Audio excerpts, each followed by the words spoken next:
It's the mystery that has riveted a nation. An American Idol charged with double murder prepares to face a jury. CNN reviews the case of the Simpson murder mystery. CNN presents Sunday, 9 Eastern. Tonight, an NFC Central Division rivalry continues.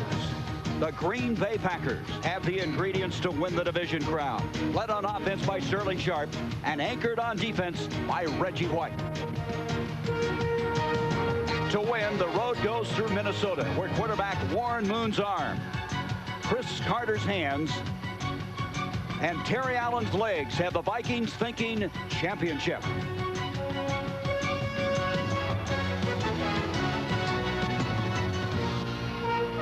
The NFL is next on TNT.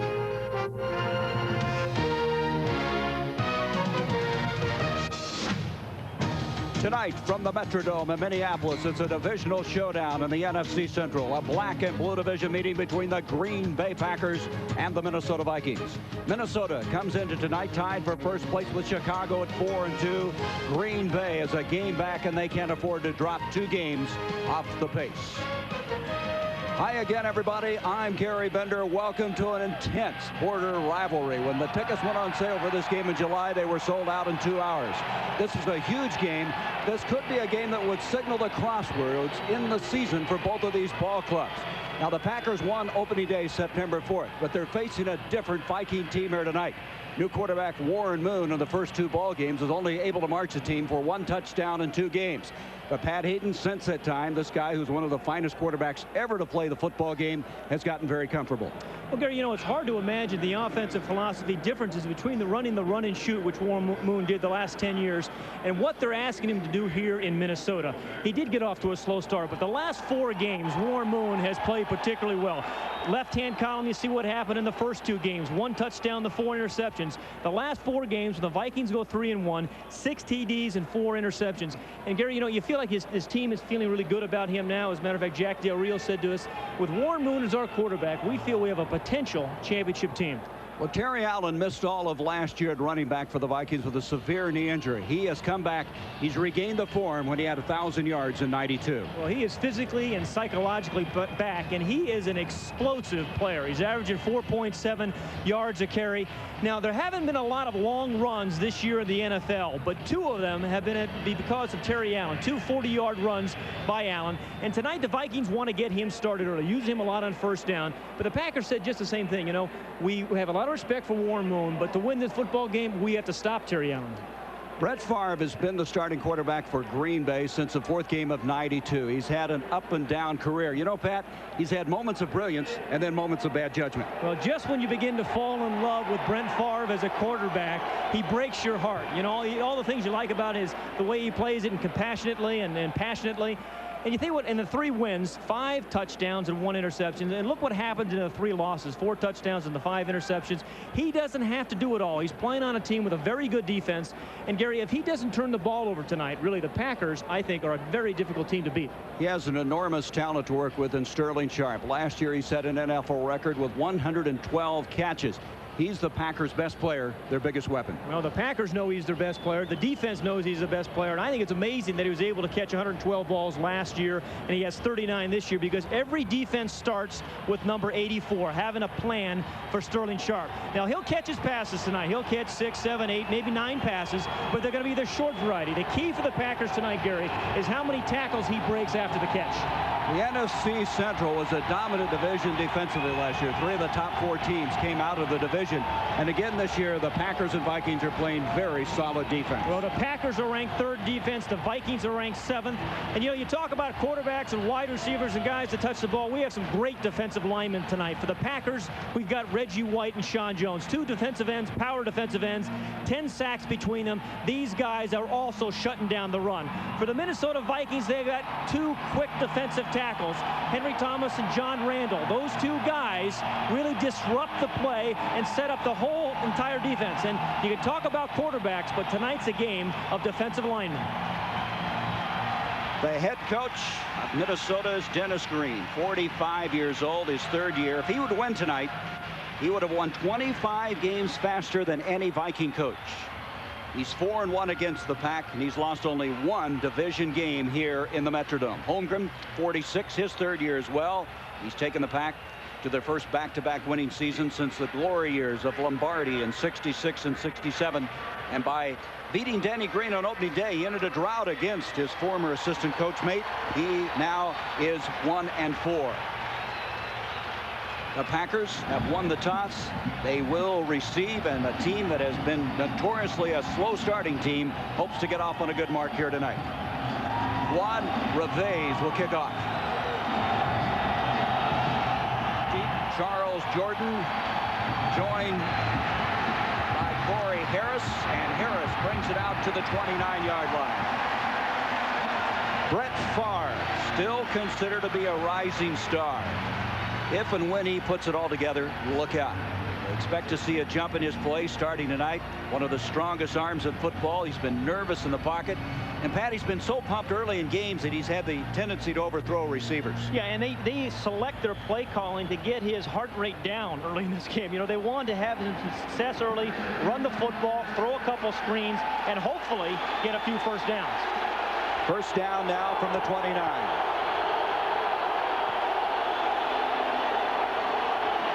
Ed West, the tight end, goes in motion. Hand off to Edgar Bennett. Bennett across the 30 and knocked out of bounds at the 33.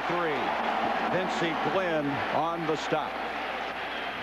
Let's take a look now at the rest of this Packer offense. Reggie Cobb, they'd like to get him to be very effective in the running game tonight. Brooks is starting to emerge, taking some of the pressure off of Sterling Sharp at wide receiver. A different starting line than the one they had opening day, September 4th. We expect to see tonight Guy McIntyre. He is dressed for the game, and he started the first game in Lambeau Field. 2nd and 6.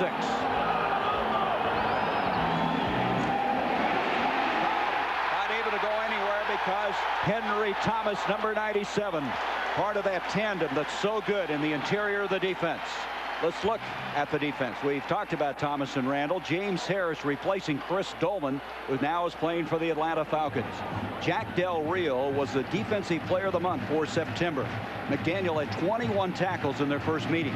And Dwayne Washington is a rookie, and a lot of people feel he has a good chance to be rookie of the year if he continues to play like he has. 3rd down and 10.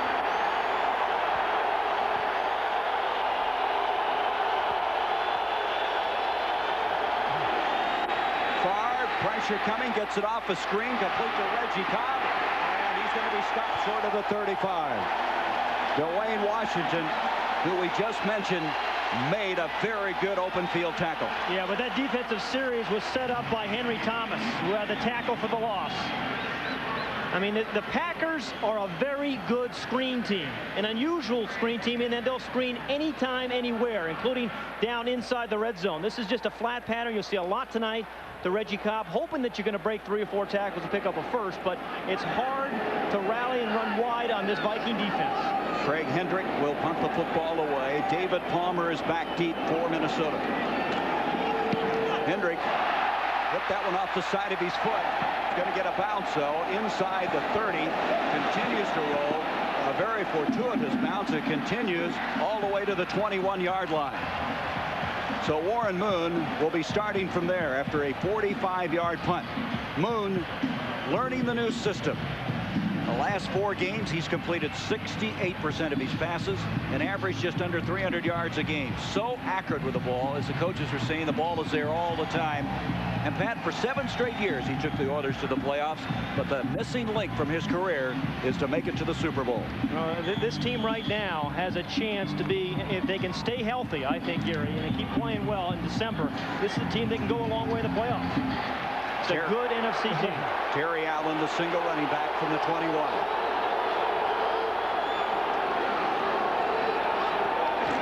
Andrew Jordan in motion.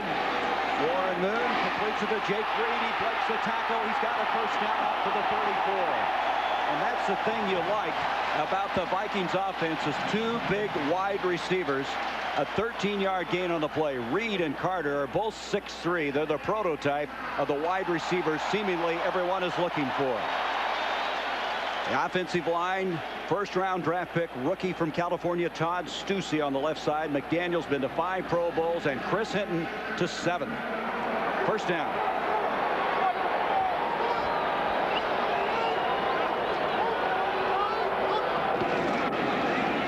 Jerry Allen, and Allen able to negotiate the 36-yard line. George Kuntz made the stop there.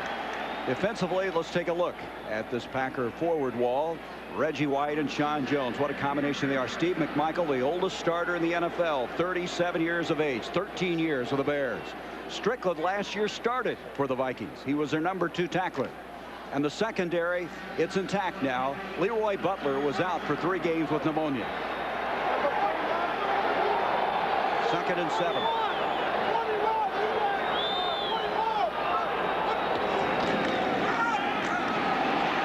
To Terry Allen, and that did not fool anybody.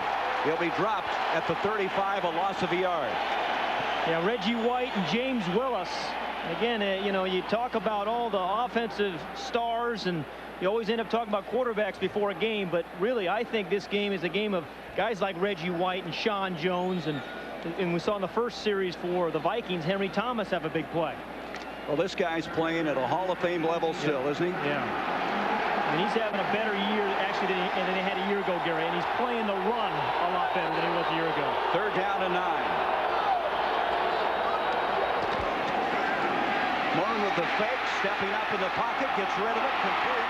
And the catch made by Amp Lee. He's very close to the first down. There's a late flag that's been thrown after the play had ended. Amp Lee had been out the last 2 games with a knee problem. Very good coming out of the backfield, catching the ball, as you just witnessed. Packers are pointing it's against Minnesota. Jerry Austin, the referee. It's going to be holding against the Vikings. You know, we said it was an adjustment for Warren Moon coming into this offense. You never saw him run and shoot a play-action fake, and he always get rid of the ball quickly. So he is getting more and more comfortable. That time he kind of stepped up into the pocket. But in this offense, Gary, you can hold the ball a little bit longer. Now, it was a penalty, a holding call, but it's a much different type of offensive philosophy. He is getting into a rhythm. His team senses that, and they've played a lot better the last 4 weeks. Well, they studied him. They studied him for 3 years. They went back and watched tapes to see if there was any drop-off physically, and there's not. Now, in these 3rd down situations, Gary, here's where you have to watch Reggie White and Sean Jones. 3rd down and 9. Moon. John Jones is after him, and Jones got him. 13 sacks a year ago for the Houston Oilers, and now has registered number 6 for Green Bay. Yeah, it started out just like we thought, a game of defensive linemen. Number 96 is Sean Jones. He goes through the offensive tackle, Stussy, and then the back. He was double teamed. That's all you can ask, but he defeated 2 blocks and gets the sack on Warren Moon. 10 sacks now allowed by Minnesota. Mike Saxon, who for so many years punted for the Dallas Cowboys, stands at the 10. Mike Pryor, Robert Brooks back for the Packers. Brooks coming up on the fly. He's got it at the 40. Trying to get wide, and the guy had an 85-yard punt return last week for a touchdown. Is knocked out of bounds at the 49. There is a penalty flag. Wait a minute, there is not a flag. It's going to be a break in the action now. 9:33 to go. First quarter. No score from the Metrodome.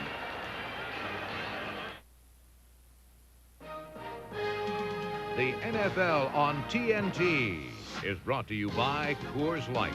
Reach for Coors Light, the silver bullet, and keep on moving. By Riders Jeans and Casual Wear, cut to make real people look real good.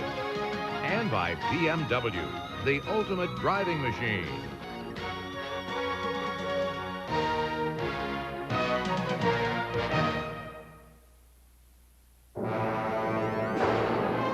Oh, hi. Elvira here, finding great horror movies for the Coors Light Flick or Treat giveaway. Coors! Huh? We're giving away 50,000 videos, like the giant Gila monster, the wasp woman, or the brain that wouldn't die.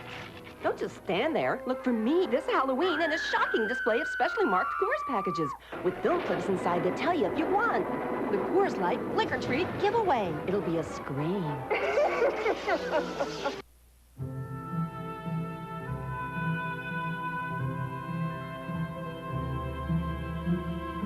There are many cars built safe enough, luxurious enough, and powerful enough to let you drive to the ends of the earth. But only one that makes you want to take the trip. Presenting the BMW 5 Series.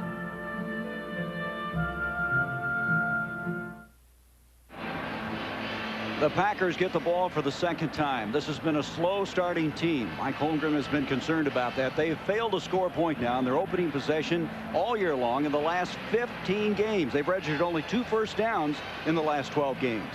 Well, the last 13 now, and the last one, they just had a 3 and out. And the worst thing you could do to start a game is to have a 3 and out. And so they come to the 48, first down.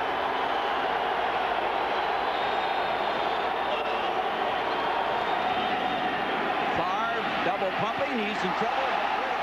He was trying to get it over Edgar Bennett, and Favre is hurt. He took a real shot. Looks like maybe the left hip area. Well, he got his hand, I think, smashed on a helmet, too. Mark Brunell, the backup quarterback, and Favre trying to shake it off. You know, you go back to that graphic a while ago, Pat, about being such a slow starting team. A lot of it is this guy. He's really been nervous early. And it takes a while to get in. There's the helmet. There's a helmet right into his right hand. And you're going to get banged around in there. You know, it's surprising more quarterbacks actually don't break their hands on helmets. Second down, 10, Cobb, and the purple gang, the defensive core is there. You know, they don't necessarily say, hey, we're going to stop the run. What they do is they say, hey, let's meet in the quarterback's office, and we'll kind of stop the run on the way there. But you always have 4, maybe 5 guys working their way to the quarterback, stopping the run on the way there.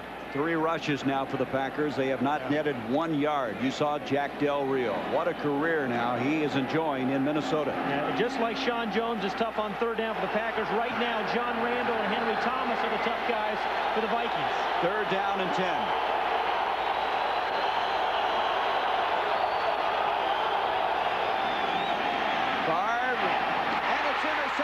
James Harris, number 99. Harris has the ball stripped. It's loose. It's picked up by another Viking, Anthony Parker, and they score the touchdown.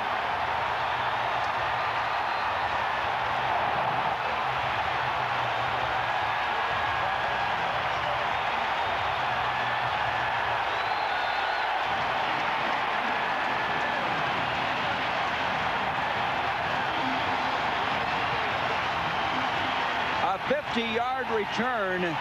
Parker last week had a 44-yard interception return against the Giants. 6-0, Minnesota. Yeah, and the 4th defensive touchdown for the Vikings this season. And we have a man shaking up, Jamie Dukes, being helped off the field. He's the starting center for the Packers. So we might see Guy McIntyre in a hurry now. Dukes is the guy that began starting at center when McIntyre went down in the first game. And you can see Favre is still hurting. 50-yard return. Harris with the interception. Anthony Parker, the quick recovery, taking it in. Tell you what happened was the Vikings right here. This is James Harris. He's lined up to rush the passer as a defensive end, but he dropped back in coverage and steps right in front of the receiver on the slant pattern. Favre certainly didn't expect it. Good defensive strategy by Tony Dungy.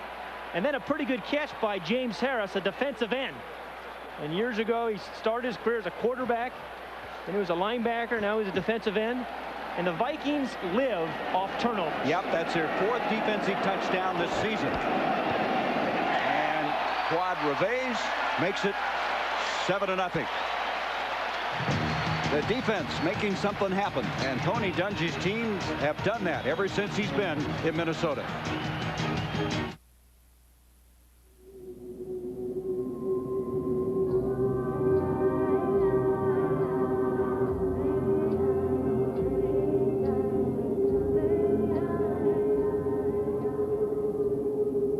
In the market for a car or truck? Once you stop at Miller in Mount Holly, you won't have to go any further. Right now, for 10 days only, Miller Ford is having its year-end factory-authorized clearance. A $5 million inventory must be sold. Every car and truck sale price. No reasonable offer refused. Miller in Mount Holly can help you find the right vehicle at a price you can afford. Others promise it, but Miller guarantees it. The Miller family has been satisfying customers since 1912. Stop at Miller today. Miller Ford Subaru Oldsmobile, Route 38, 10 minutes east of 295 Mount Holly. Both the new Chase Cash Builder Visa and the Discover card give you cash back. But only Cash Builder consistently gives you 1% back on purchases, 10% back on interest, is accepted at 11 million places, and has no annual fee. Once you've used Cash Builder, you'll see there's nothing left to discover.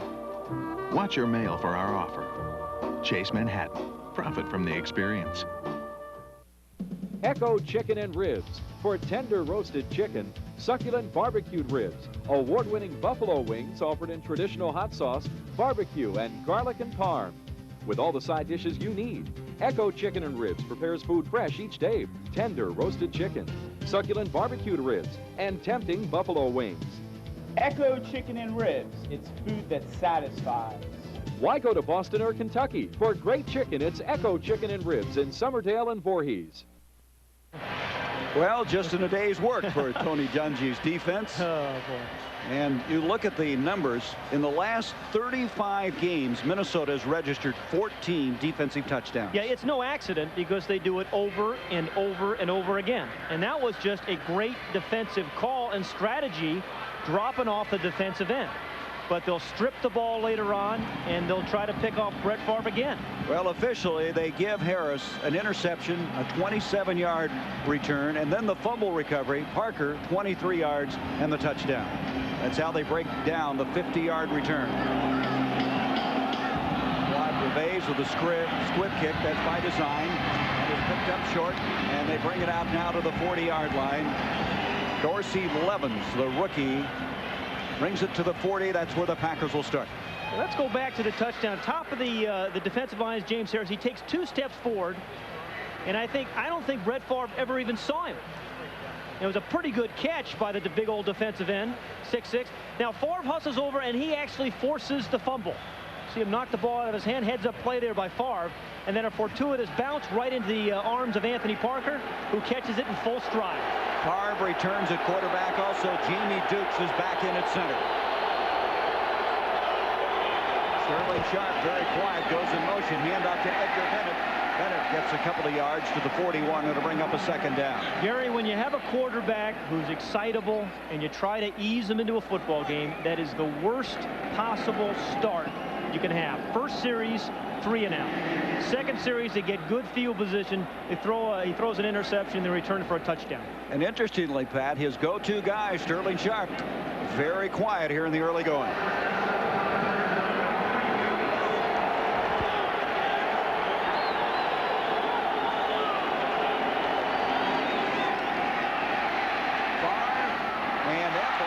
Off the hands of Brooks and hit Ed West in the stomach and fell harmlessly to the surface, incomplete. That ball was a rope. Yeah. Well, Brett Favre gets excited and he gets going and he hurries things sometimes, but this thing was well thrown.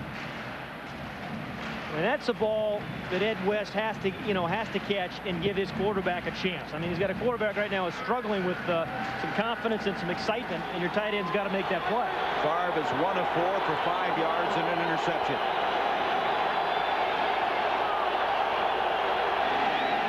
This time he gets it to Robert Brooks. Brooks is going to get the first down, I believe. He dived just short of the 50, and that's where he needed to be. Malik Boyd, a rookie out of Southern in their nickel defense, over to make the stop. Let's see if he got the first down. The indication still waiting. Yeah, that's a strong run by Robert Brooks. Yeah, they're going to give him the first. That was a strong run. And Gary, I think if the Packers are going to play well, not only tonight, but if they're really going to make a move in the NFC Central, they're going to have Robert Brooks, the guy who just made that catch, really come on. Because they don't have, right now they have one big offensive weapon, and that's Sterling Sharp. They need Robert Brooks, the other wide receiver, to become a threat. The initial first down of the night for the Packers. Favre, an end around reverse to Brooks. Brooks gets back to the line of scrimmage, and that's all. So the Vikings stayed home and really sniffed that one out. That did not fool anybody. Very good reaction by Minnesota, in particular John Randall.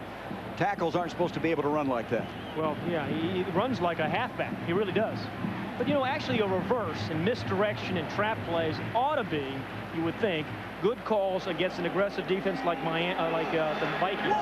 So Martin Harrison really stayed at home, and he's the one that really caused the play. Second down, 10.5 to go. Here's Cobb with the sweep to the near side. The flag is thrown, and Cobb is knocked down. I mean, Anthony Parker, he's not that big, 177 pounds, and he just stopped that forward movement in a hurry. Here's the penalty now from Jerry Austin, holding against Green Bay. Well, this guy really exudes confidence. 63 of the offense, 10 yards, repeat second down. But in talking to Mike Holmgren, you wonder, Pat, how much longer he will continue to stay with a guy like Brett Favre. Well, I mean, I think he said, hey, this is his third year as a starter, and we're expecting dramatic improvement from him. And, you know, Brett Favre has had his moments. I mean, he can be brilliant. He really can be and do some really dramatic things. He just, I think, has to realize, Gary, he's playing on a team right now with a good defense. He doesn't have to do it all himself. But also, I mean, they need some running game, and they do have to find another offensive weapon. Otherwise, too much is on his shoulders.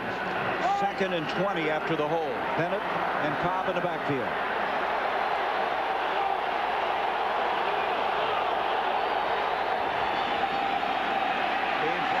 He is able to complete it to Brooks, and Brooks is stopped short of the 45, so they still are 15 yards short of the first down. Jack Del Rio, who is just having a banner year out of USC, a guy who is an interceptor as well as a tackler.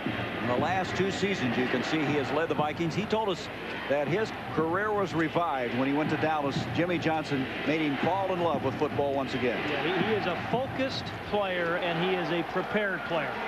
As a middle linebacker, Gary, he makes a lot of big plays. Interceptions, fumbles, fumble recoveries.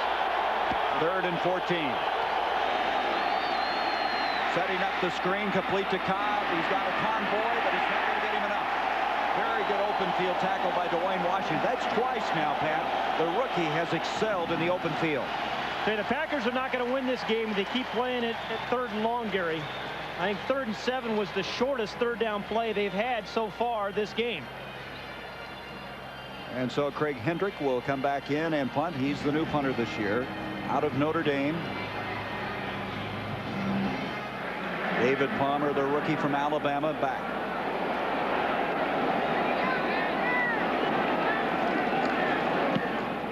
Beautiful punt.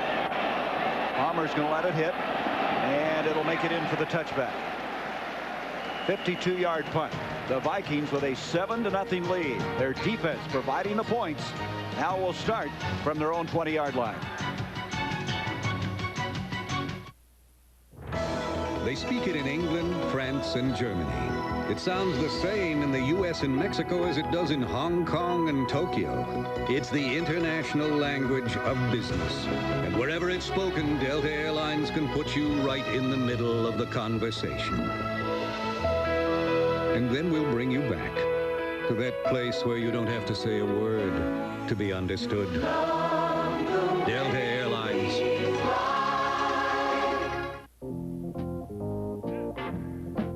At Riders Jeans and Casual Wear, we studied hundreds, thousands of regular folks to learn their shapes and sizes.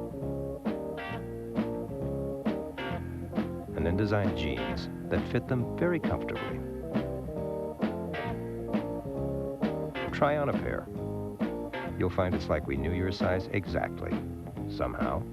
Riders Jeans and Casual Wear, cut to make real people look real good.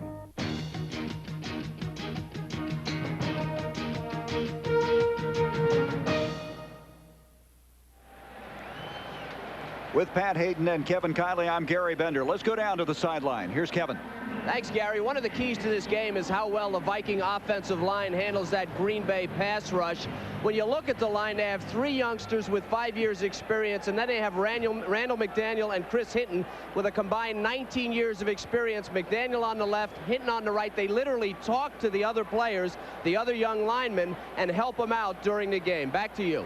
Kevin, that's a good point. McDaniel might be as good as there is in the game right now, playing that left guard spot. Yeah, and I'll tell you, the guy he's really helping is Todd Stussy, the #1 draft pick, who's playing left tackle, has all year long, and McDaniel has really helped Stussy come along. I mean, he's been out there on an island and played pretty solidly. Well, they tried him at guard earlier, but he was a natural tackle. So Stussy playing out there, strongest man in California history. Pumped more iron than anybody in Berkeley. From the 20 now, first down.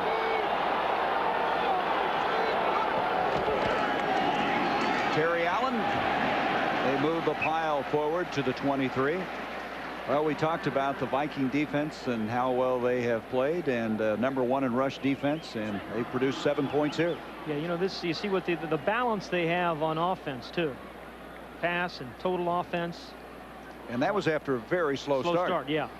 And the special teams there, the punt returns, they can obviously do better. Pass, if nobody can run on them, that's why they rank 22nd in pass defense. 2nd down and 7.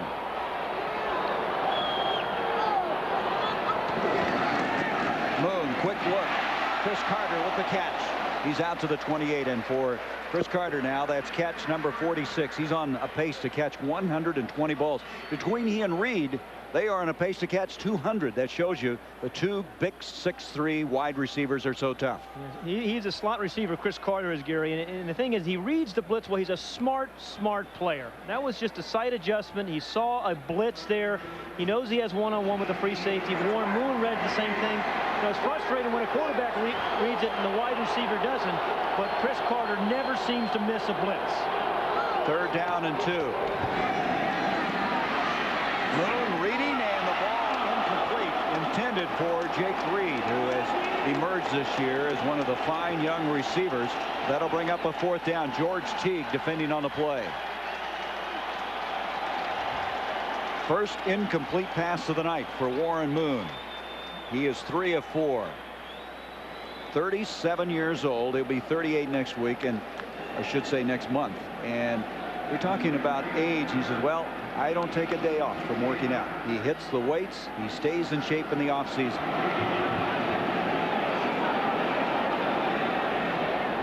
Saxon to punt.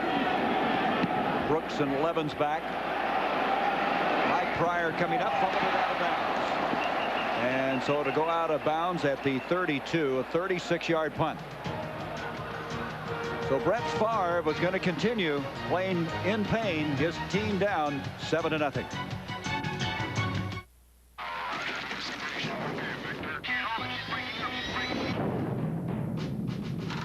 An ordinary beer can, barely alive.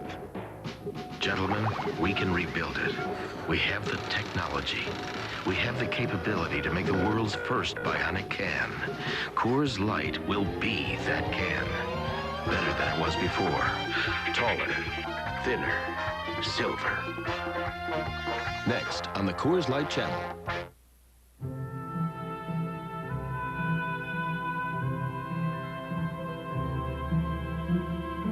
There are many cars built safe enough, luxurious enough, and powerful enough to let you drive to the ends of the earth. But only one that makes you want to take the trip. Presenting the BMW 5 Series. The car on the right was filled with Castrol Syntec, a synthetic oil, the other with conventional oil. They were then drained and started without oil to prove a point. You see, Syntec has a unique molecular structure that bonds to engine parts. Lab tests show it leaves a layer of protection far stronger than conventional oil. And if Syntec protects this well now, imagine if you leave it in. Castrol Syntec protects in ways other oils can't. Get a free officially licensed NFL team sweatshirt when you buy a 6-pack of Castrol Syntec. 7-0. Minnesota scoring on a interception, fumble recovery, as we now have 3:15 to go in this first quarter of play, and starting from the 36-yard line, the Packers Watching Favre when he was on the sideline, Pat, looked like they were applying some ice to the left hip. He is in pain, there's no question about it, as he comes to the line of scrimmage.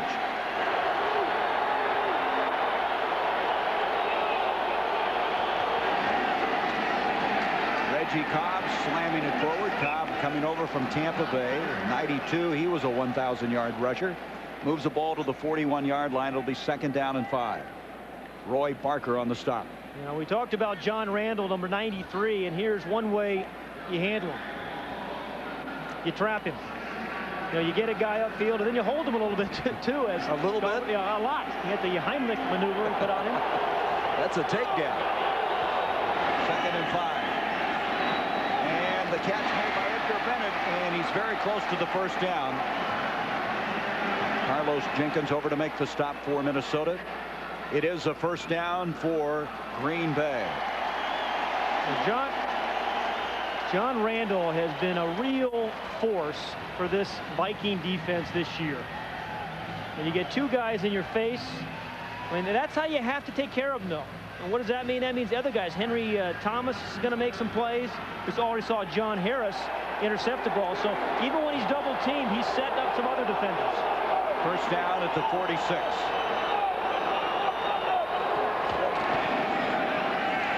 Favre going up top, going deep. Brooks is there, and he can't get it. He had Dwayne Washington beat. The ball thrown to the outside, and Brooks could not relocate in time to make the catch. Yeah, a missed opportunity. But I'll tell you one thing. The Packers, he's up at the top of the screen. This is Robert Brooks. We also said this is the guy that the Packers really have to get involved in the game. Everybody seems to be squatting on the Packer receivers, Gary, because they have not been stretching the defense much this year. The ball's thrown to the inside, though. I think Robert Brooks makes the catch there. 2nd down and 10.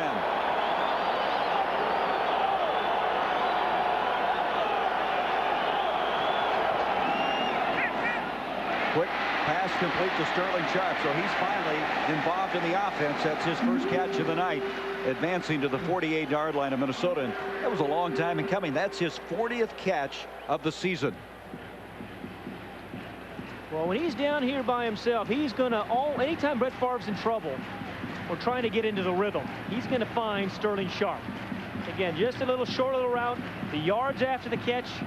But you know, Gary, the thing about Sterling Sharp, year after year after year, his yards per catch have been declining. Yep. They're running him a lot shorter routes. I think they need to get him upfield some more. Well, Pat, they really use their passing game as a running game. 3rd down and 5. What amount of movement they're going to stop this play? Looked like Ed West, the tight end, might have moved out. Well, Sterling Sharp was telling us last night, he says, I'm like a power forward. They get the ball inside to me, and I take a beating. Start. Number 86. 5 yards. It is Ed West guilty of the 5-yard penalty. Even on the penalties, you protect your quarterback, and Frank Winters, number 52 right there in the left, is going to save a shot to Brett Favre. You know, offensive linemen, you know, there's no whistle for them. Better safe than sorry, right? Yeah, don't get your quarterback killed. You sound like you've experienced that somewhere along the way. Way too long. 3rd down and 10.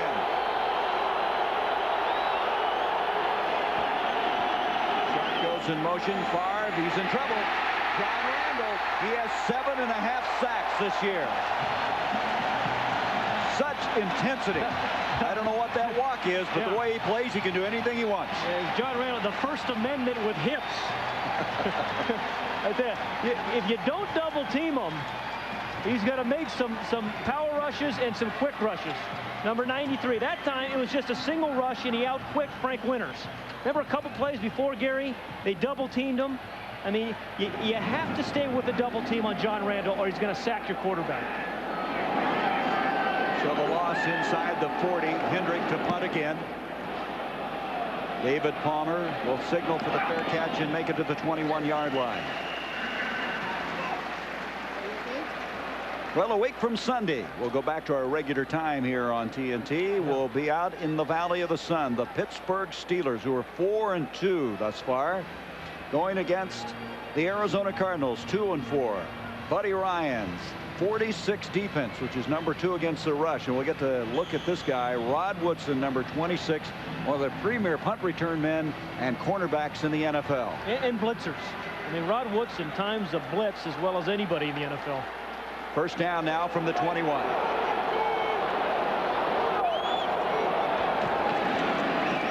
Moon, Padre Ismael, he tries to get back up. He had a huge game the last game against the Giants. He had 7 catches for 117 yards, his first 100-yard day. That's the end of the first quarter. Minnesota, with the strength of their defense, leading this 7-0.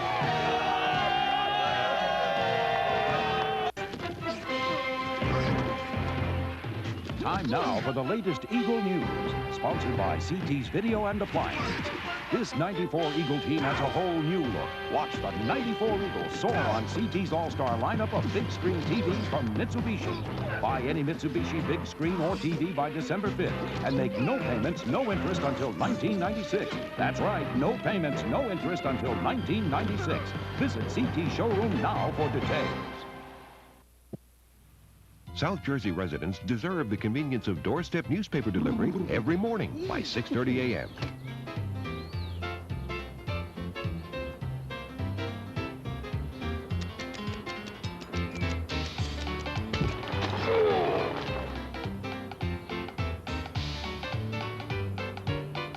You can get that convenience with the Courier Post, South Jersey's newspaper, on your doorstep every morning by 6:30 a.m. Guaranteed. Agency Cellular, an authorized agent for Bell Atlantic Mobile, your one-stop telephone shop for all makes and models of cellular phones, mobile fax machines, office phone systems, and pagers too. Celebrate the grand opening of our Cherry Hill store with these great deals. Motorola Transportable with signal strength and more, $69. Great savings on cellular phone accessories too. So stop in Agency Cellular, 900 Creek Road, Belmar, or our newest store, Route 70 East, Cherry Hill. Your one-stop telephone shop is Agency Cellular, an authorized agent for Bell Atlantic Mobile. Aim. Vikings leading 7-0, and while we're away, Brett Favre went into the locker room. We're going to go back and show you how he got hurt early in this football game. Yeah, this was the second series for the Packers. I thought it was his hand that actually was jammed, which it was, but he came up holding his hip, his left hip. And he went into the locker room. It looks like they have ice or either heat, one or the other, on that hip area. Mark Brunell would be the quarterback should he not be able to return. We've been told unofficially that the Packers expect him back maybe 2 or 3 series. And interestingly enough, Favre started all 16 games last year for the Packers, one of 7 quarterbacks in the NFL to survive the entire season. And you know, the Packers took a gamble this year. I mean, they have 2 very inexperienced quarterbacks behind Brett Favre. Brunell has not played. Ty Detmer in his 3rd year. Brunell, a left-hander, number 8, reminds you, at least in the uniform, throwing left-handed, of another guy, number 8. Well, he's got some of those same abilities. Not saying he's Steve Young yet. Back to throw, Warren Moon. That's incomplete. Intended for Adrian Cooper, the guy they acquired from the Pittsburgh Steelers for a couple of draft picks. Hey, this has been a defensive game so far. I mean, so often you get wrapped up talking about running backs and quarterbacks, but I mean, there's been a lot of good defensive line play so far in this football game. Well, it's a black and blue division. Yeah. It's very similar, very familiar. It's Fritz Schirmer, the new defensive coordinator, coming over from the Cardinals. Many years the defensive coordinator for the Rams, 62 years young. 3rd down and 4.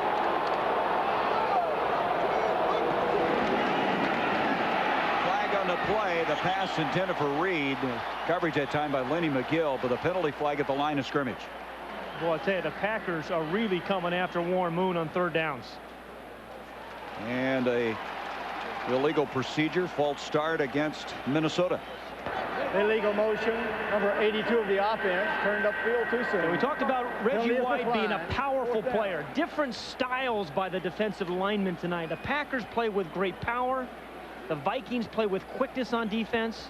That was Sean Jones there in Warren Moon's face as well. He just took a 330-pounder Daphne and put him on his posterior. I mean, that shows you how strong he is. His rear end, too, there. His rear end as well. Derriere, whatever. To punt the football now is Saxon inside the 15. Brooks is back deep, joined by Mike Pryor.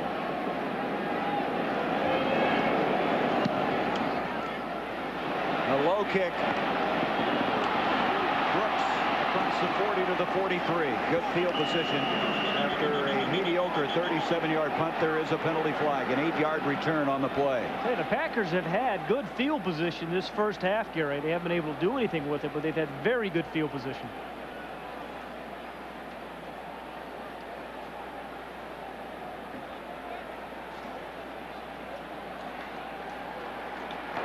Personal foul, number 30 of the receiving team after the play is over. Unnecessary roughness, 15 yards. That is Corey Harris. Holmgren not happy about it. His team trailing 7-0. We'll take a break.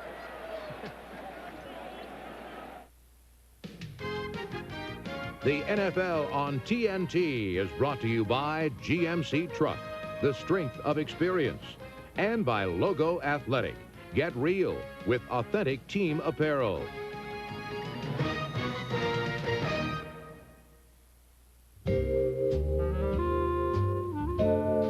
Along with all the strengths of a GMC truck, the new Jimmy also offers a premium smooth suspension.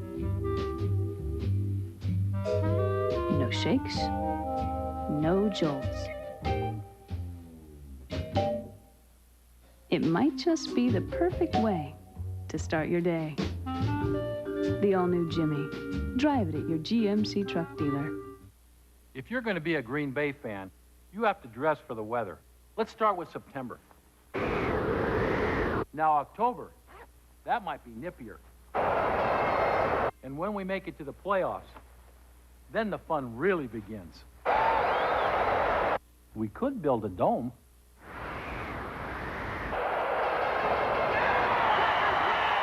Get real. Logo Athletic, authentic team apparel. Packers trailing 7-0. We're going to have a change at quarterback. Yeah, Steve Brunell's going to come in, and we think Brett Favre is going to come back, but Brunell is the guy that he's a left-hander, he's a pretty good runner, and he's going to have to keep it alive till Favre gets back. Okay, let's take a look now at our GMC truck leaderboard, and in '92, some very illustrious coaches coming in. Two of them in this ball game tonight, Green and Holmgren. Bobby Ross at that 6-0 start's got the best record. Yeah, that helps.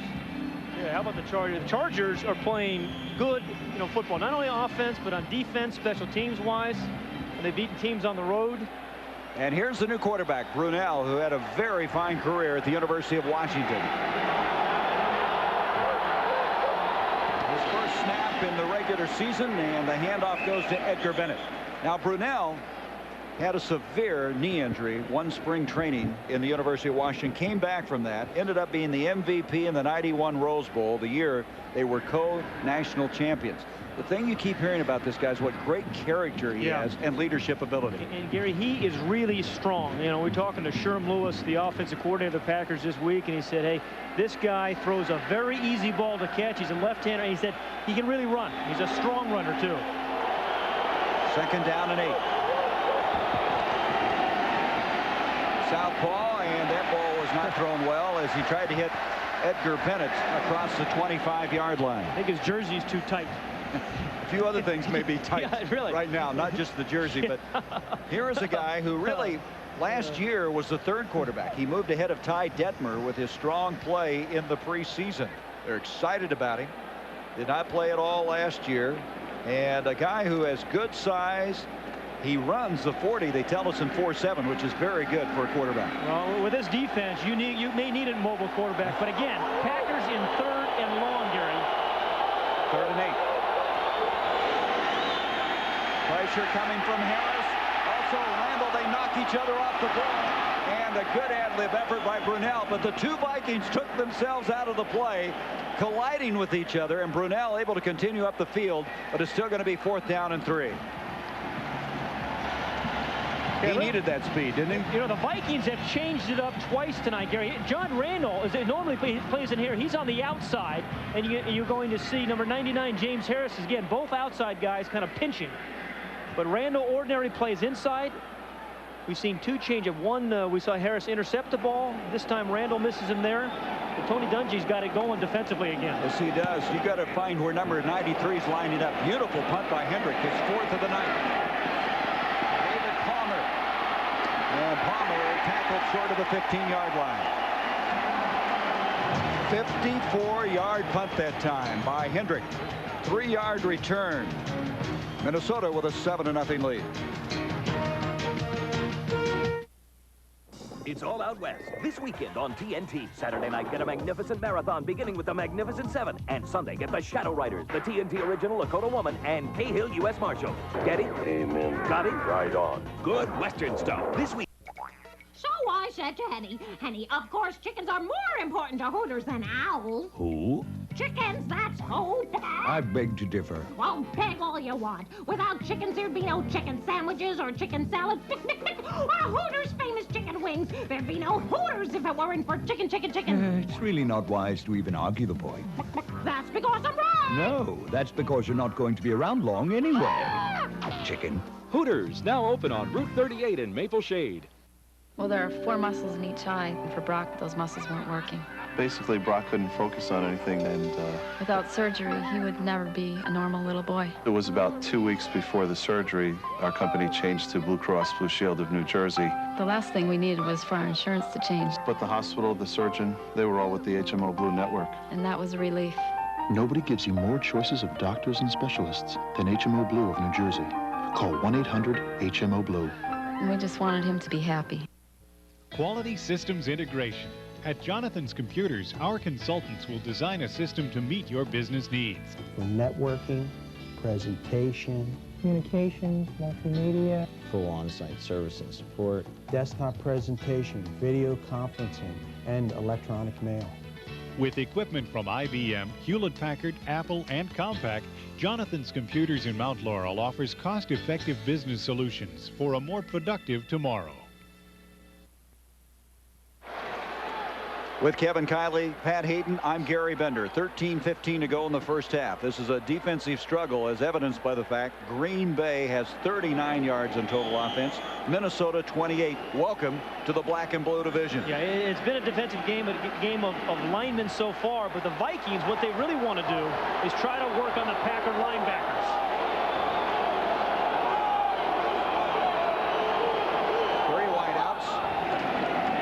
Moon on his first down, going deep to Reed, and George Teague had it covered all the way.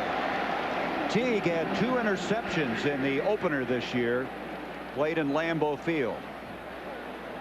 The matchup all night you want to watch. 78 is Chris Hinton for the Vikings, a widely lined Reggie White.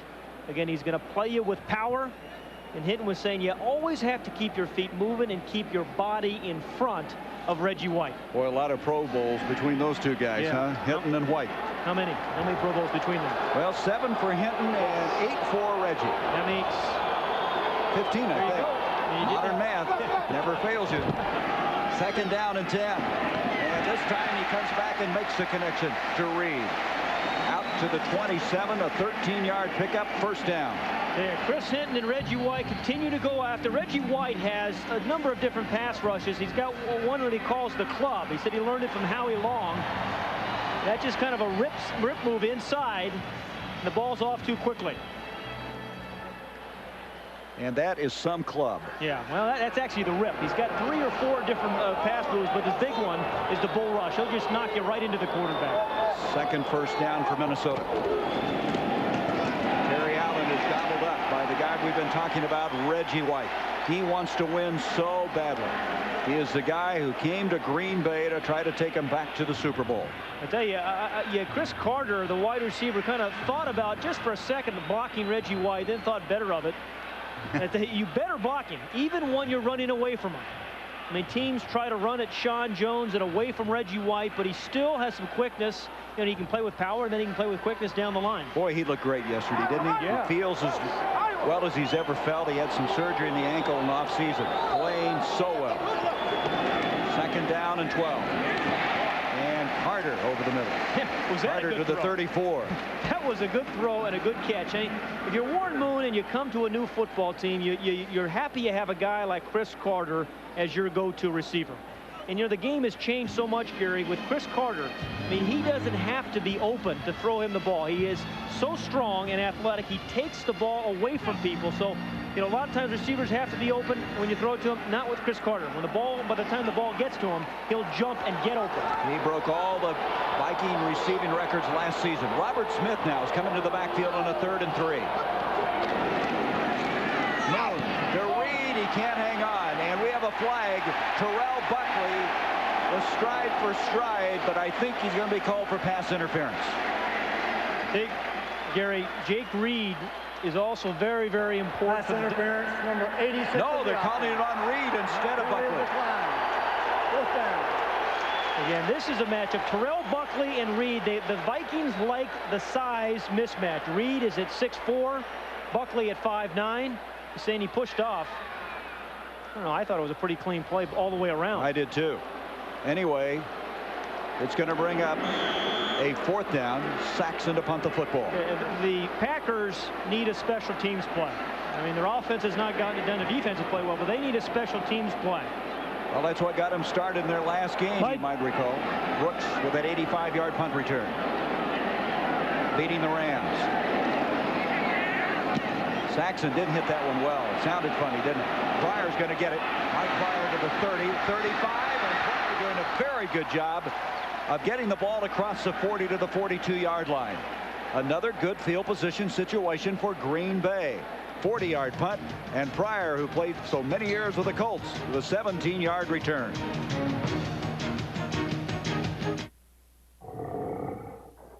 Asphalt, gravel, mud, water. They'll eat just about anything. General Tires, original equipment on 5 of the top 10 selling vehicles and the 2 top selling pickups in America. General Tires. They eat the competition's lunch.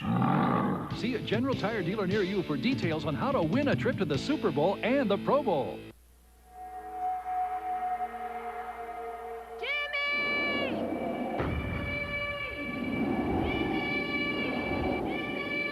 Anybody can take you to the top of a mountain, but when you come down out of the clouds, you need the strength for what you face every day.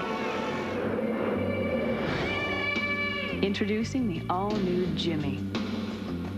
For the way you really drive. Come on, sweetheart! Your first big snow, Joey! Here he comes. Joey doesn't care that inside is the world's most energy-efficient furnace. Here he comes, here he comes. Or that Carrier can save up to 40% annually on heating. Look at him. He loves it. All he cares about is how warm and comfy Carrier keeps it inside. Hey, come on! Joe? If you care about energy efficiency and saving money, call your Carrier dealer. Turn the knob, Joey. Carrier, we're the inside guys. Minnesota the 7-0 lead. Here's the weekend's NFL schedule brought to you by Pennzoil. Week number 8 in the NFL. So we come back at the 43-yard line after that resourceful return by Mike Pryor. Mark Brunell continues at quarterback for Green Bay. Hey, if I'm Mark Brunell, though, and I'm in the passing game, you think you want to look Sterling Sharp's way.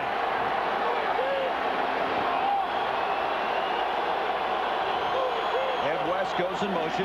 Brunell looking that way. Sharp, and he had it maybe deflected by Anthony Parker. He thinks he was interfered with. A little on his hip, could not come up with a grab. Now, that wasn't pass interference. That was just a good play by Anthony Parker. The ball thrown a little bit behind him. Now, Anthony Parker played at Arizona State. Eric Allen was the other corner. 2 very good corners there. And Anthony Parker had the big knee injury. But in college, for a while there, they thought he was going to be equally good or maybe even better than Eric Allen. He was out of football for 14 months, battled his way back, discovered really in the World League. He led them in interceptions. And he's having a big year right now for the Vikings. 2nd and 10.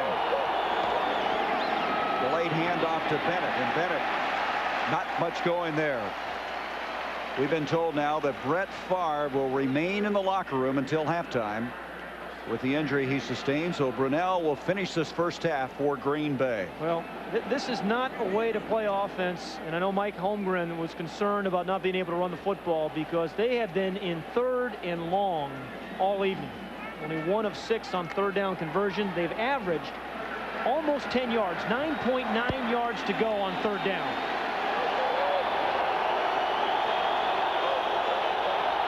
The shot LaShawn Johnson's coming to the backfield, and they get it to Johnson, the rookie out of Northern Illinois.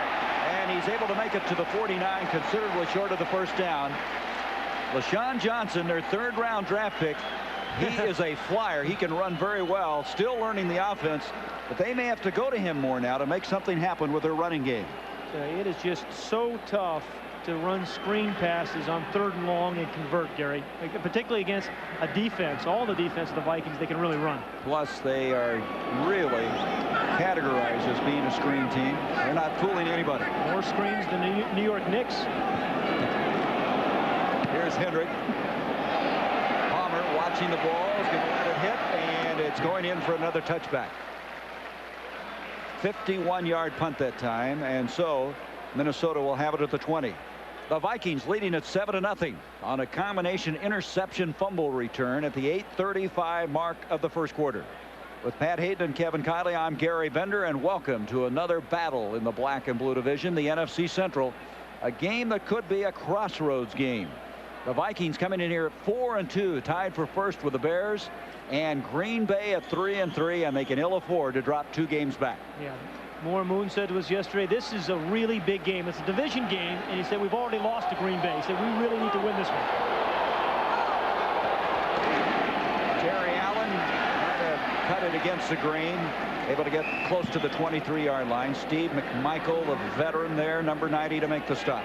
You know, Gary, we talked about the explosiveness of Terry Allen. Only 9 runs this NFL season so far of 40 yards or more. He has 2 of them. But I think the interesting thing about Terry Allen, he's not, you know, a little scat back. He can run with some power, he can break some tackles, and he is explosive. He can bang it in there. There's the runs you were referring to. You know, Allen, when he goes over 100 yards, they win every time. He's 6-0 in his career when he's over the century mark. None of those runs have gone for touchdowns. Play action fake by Warren Moon. He's in a little bit of trouble. And the play is going to be made by Reggie White. He just bowled over the blocker and continued on to the quarterback. And 2 All-Pros drifted inside the 5. They're going to mark his progress at the 9, but Warren Moon knew who was on top of him. Never could get away from him. Gary, I promise you, it's a mismatch when you have a wide receiver, Chris Carter, number 80, trying to block Reggie White. It's twice tonight. It's just not going to work. And he just kind of discards him. Warren, you see, well, Warren couldn't believe it. He said, what happened there? I mean, I saw him discard offensive tackles, and he's certainly going to do it to Chris Carter, but you can't expect a wide receiver to block him. It's like sorting people out as you get to the quarterback, right? We're going to have a timeout called now by Minnesota. That would scare you a little bit. You're looking up the field, and you see this body hurtling through the air. The victim of Reggie White. We'll be back.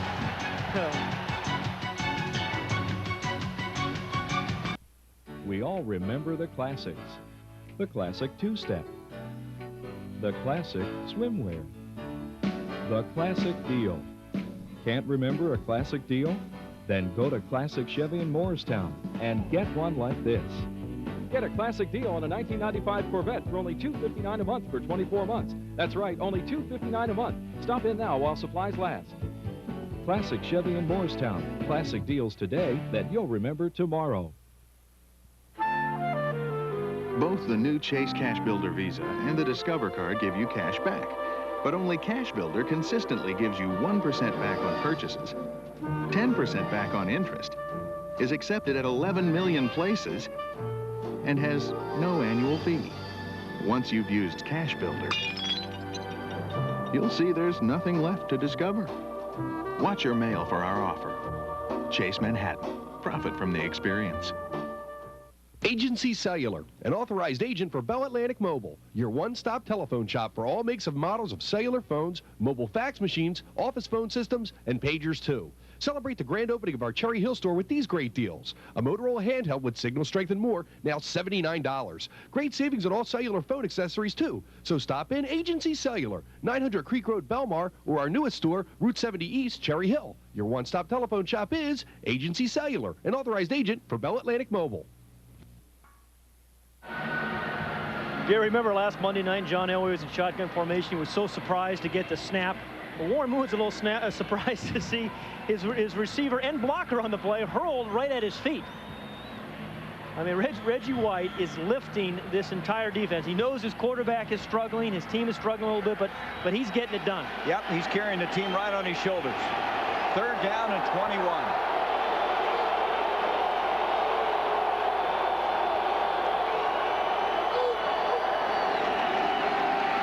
Moon, complete to Adrian Cooper, the tight end. He's a load to tackle. This guy weighs 270 pounds. They wrestled him down, and it's going to bring up a 4th down. Gary, the way these two defenses are playing tonight, it's not going to, there are not going to be a lot of points scored. So you just have to be careful that one error that the Green Bay Packers made was converted into a touchdown. Warren Moon is an experienced guy, generally does not turn the ball over, has not done it much the last 4 games, and turnovers will be the difference in this football game. That's the 3rd time tonight now that the Vikings have been 3 and out. Saxton to punt from the end zone.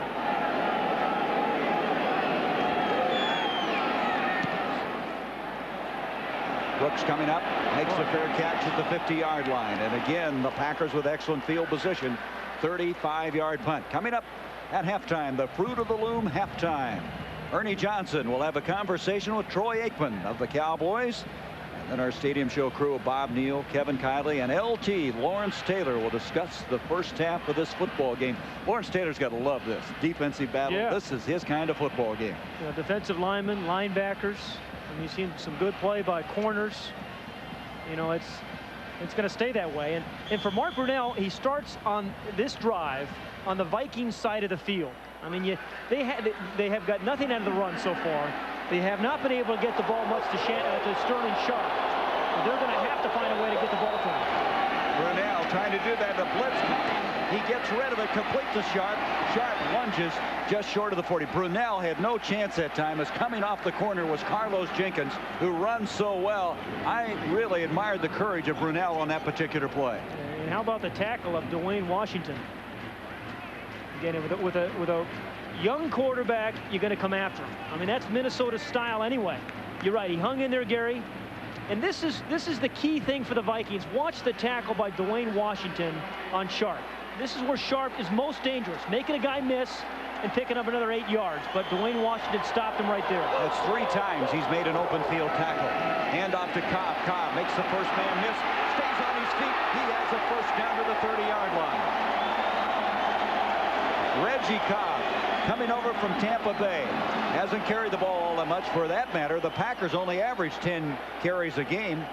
Yep. He had a 10-yard run there. Yeah, it's tough for a running back to get into the rhythm of running. I mean, they're more pass receivers, but if they can get a couple of runs out of Reggie Cobb like that tonight, they can, you know, they have a chance of really getting some rhythm going here.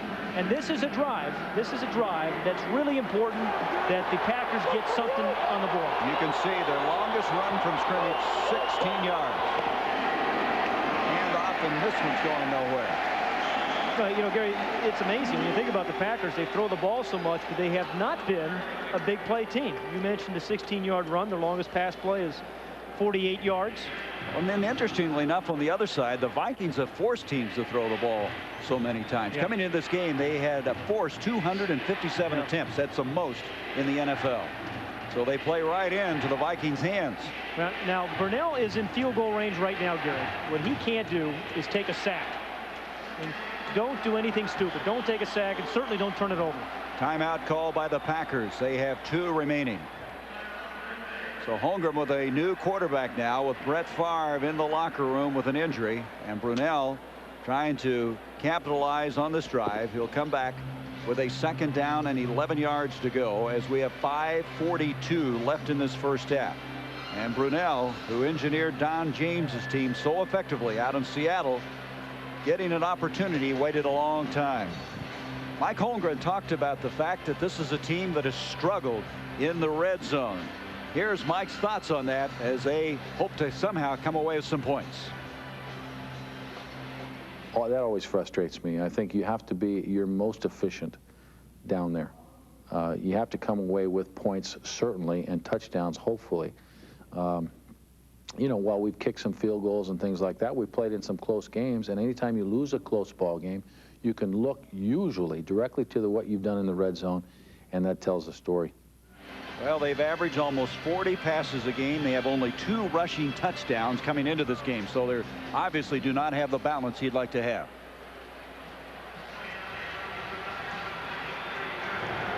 The numbers from the red zone, they're not in that red zone yet. They're at the 33, 2nd and 11. Play action by Brunell, being chased, a throwback, and the receiver fell down. Reggie Cobb stumbled and fell, and it'll bring up a 3rd down. Let's go down to Kevin Kyler. Thanks, Gary. Pat, you know, I've been on the sidelines all year, and I've watched a lot of wide receivers when they were getting the ball and when they weren't getting the ball. And, Pat, you talked about involving Robert Brooks. This is a guy that runs his patterns full speed on every single play. You've got to guard this guy, and you don't know whether it's going to be a pass or a run. Great value to the offense. He's not giving anything away. Back upstairs. That's a good point, and one thing Brooks has is great conditioning. They feel he's maybe as well conditioned as anybody on the club. 3rd and 11. Double pump, setting up the screen, and it's almost intercepted by Harris again. That would have been his 2nd of the night. And this guy, he replaced Chris Dolman. And, you know, you talk so much about Henry Thomas and John Randall. This guy, James Harris, has a feel for the football game. And not only this game, this season. I mean, he's beginning to come on. It's amazing when the expectations are, Gary, for turnovers and making big plays, which this Viking defense has had for years. You kind of get caught up on it, even if you're a young player like Harris is in his 2nd year. This will be a 50-yard field goal attempt by Chris Jackie. Jackie's long in his career is 54. Jackie's kick is on the way. He got it, and the Packers are on the board. Nolan Cromwell, the old roomie of Pat Hayden when they played together with the Rams, the special teams coach, former University of Kansas quarterback, and Jackie hits that one, and for the year now, Jackie is 9 of 11, and that is his long for the year. His long previous to this one was 49 yards.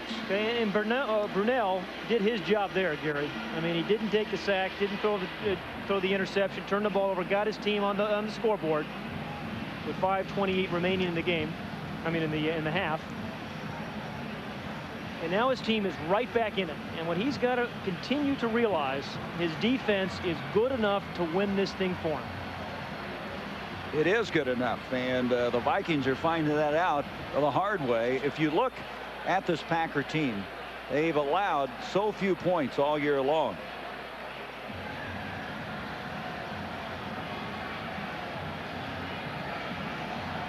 That's Ty Detmer, who right now is the backup quarterback with Favre in the locker room. It's kind of interesting. Mike Holmgren has the whole team, a whole offensive team down there. Everyone there is there except Sterling Sharp down at the end of the bench. Packer defense has allowed only 17 points plus 1 time this year. So your point is well taken, and they're in this game. Trailing now 7-3. Jackie to kick off. Kadri Ismail is back. He'll get it at the 10 eventually, I think. He gets on it. At the 13, oh, is he upset? Got to be careful about spiking that ball. And at the 13, Minnesota will start. You know, Gary, both special teams coaches came in saying, hey, we want to squib kick the ball because it disrupts the rhythm when you have some good returners and you have big bodies back there, you know, in the way of the squib kicks. It just disrupts the whole rhythm of the return. And this is kind of a response where you're seeing a little bit more of the new rule. You know, maybe you squib it rather than kick it, disrupt the timing, and you got plays like that. It did disrupt them, obviously, at the 13-yard line, first down. Terry Allen, the single running back. It'll be Allen. Allen across the 15, a penalty flag as he's out to the 17-yard line. We understand that Leroy Butler has joined Brett Favre in the locker room. He has a shin injury, the safety, and so Tim Houck now has replaced him. Surprise, Gary. Number 62 of the offense, half the distance to the goal. Repeat first down. That's Jeff Christie, the center. I'm surprised the Vikings really haven't worked on Doug Evans, the right corner for the Packers, a little bit more, number 33. Look at the difference in field position. The Packers have been handed excellent field position. They've gotten 3 points out of it thus far. Warren Moon now is backed up with a first down, 15 yards, make it first down and 20 yards to go.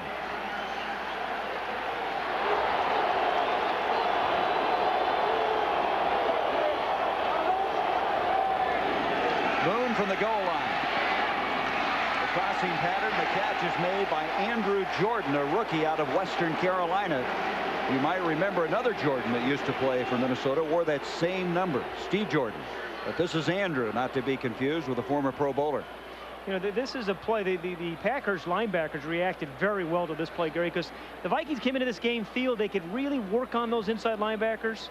And George Kuntz, one of the outside guys, but he made the play there. I mean, made the stop without much of a gain. Second down and 13. You can see they're not doing very well per play. Cooper in motion. Moon rolling that way.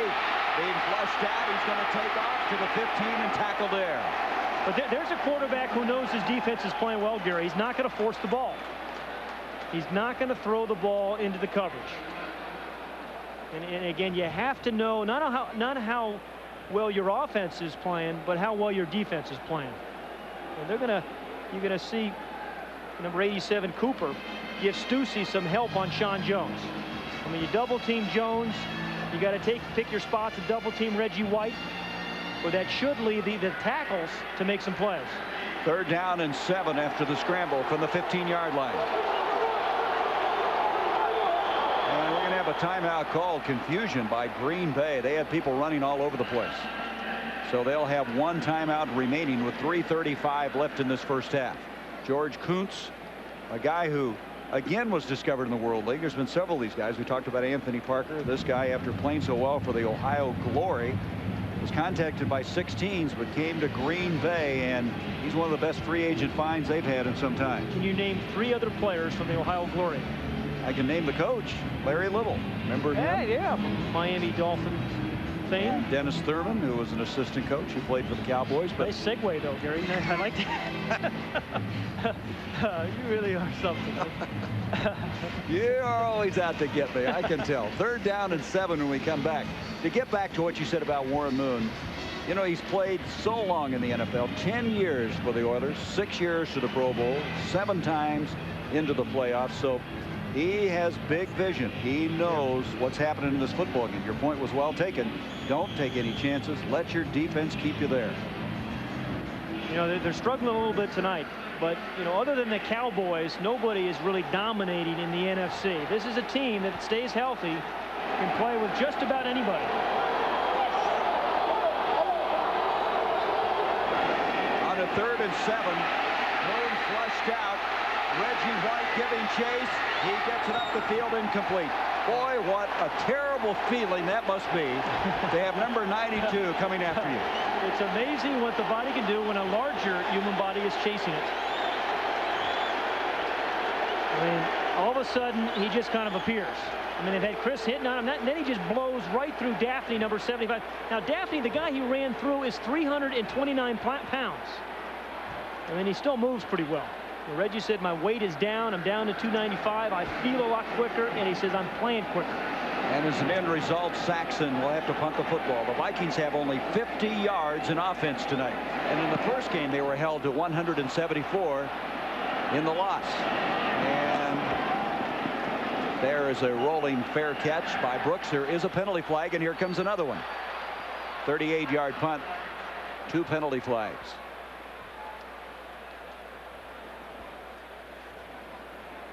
Well, this is so typical of this division. The only thing is they used to play it outside in the snow and the ice and the cold weather. We're inside. Now they're inside and serving shrimp cocktail. It's a little different. Personal foul. Unnecessary roughness. 59 of the receiving team. A late hit. Play by Wayne Simmons because his team had great field position. Down by 4 points, 3:19 and a half.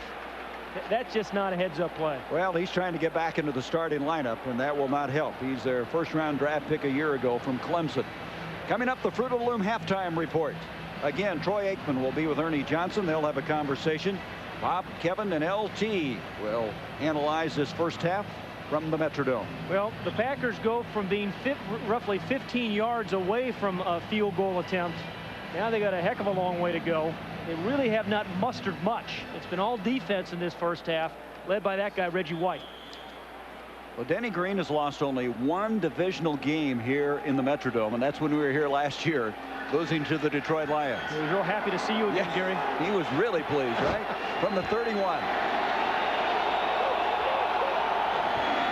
Brunell up the field, and he completes the ball, and that is Anthony Morgan, the former Chicago Bear, who made that catch. His forward progress will be marked at the 36-yard line.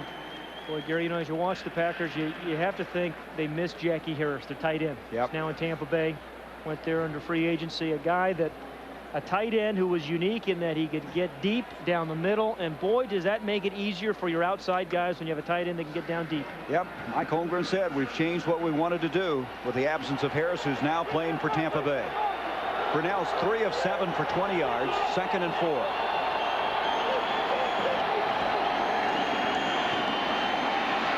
Going up top, Sterling Sharp can't get there, was out of bounds. The coverage to Wayne Washington. Sharp had gotten by Washington, but the ball thrown too far out of the field of play. Well, you love to see it, though, because Sterling Sharp is catching more and more short passes. Now, he's had the big, turf toe, but the pressure inside, a pump fake, good pump fake. He hung in there, but you have to keep the ball inbounds and give your receiver a chance to go up and make a strong play. Can't throw it out of bounds. Give him a chance. Had it beaten.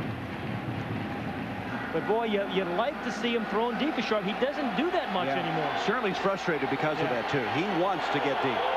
3rd down and 4 thus far. The Packers 1 of 8 on 3rd down conversions. And this time they got the connection and they get the first down. Brooks makes the catch just short of the 45-yard line. Well, that is a heck of a strong throw by Mark Brunell. Off his back foot. He even threw that one left-handed, Gary. Did you see that? Yeah, I like those southpaws. But, I mean, he had some pressure on him. He threw it off his back foot and still was able to get it in to number 87, Robert Brooks. Guy in motion. And Brooks had a nice feel of where the first down marker was. Well, we'll not have another snap because we're going to the 2-minute warning. Brooks making the catch. First down at the 45. We come back. The Packers have 1 timeout remaining, trailing 7-3.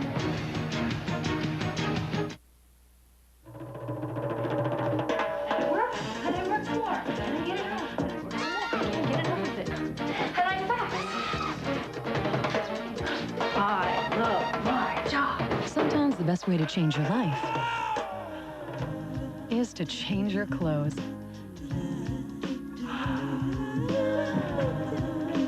How was your day? I forget. Fruit of the Loom. Clothes that make you feel good.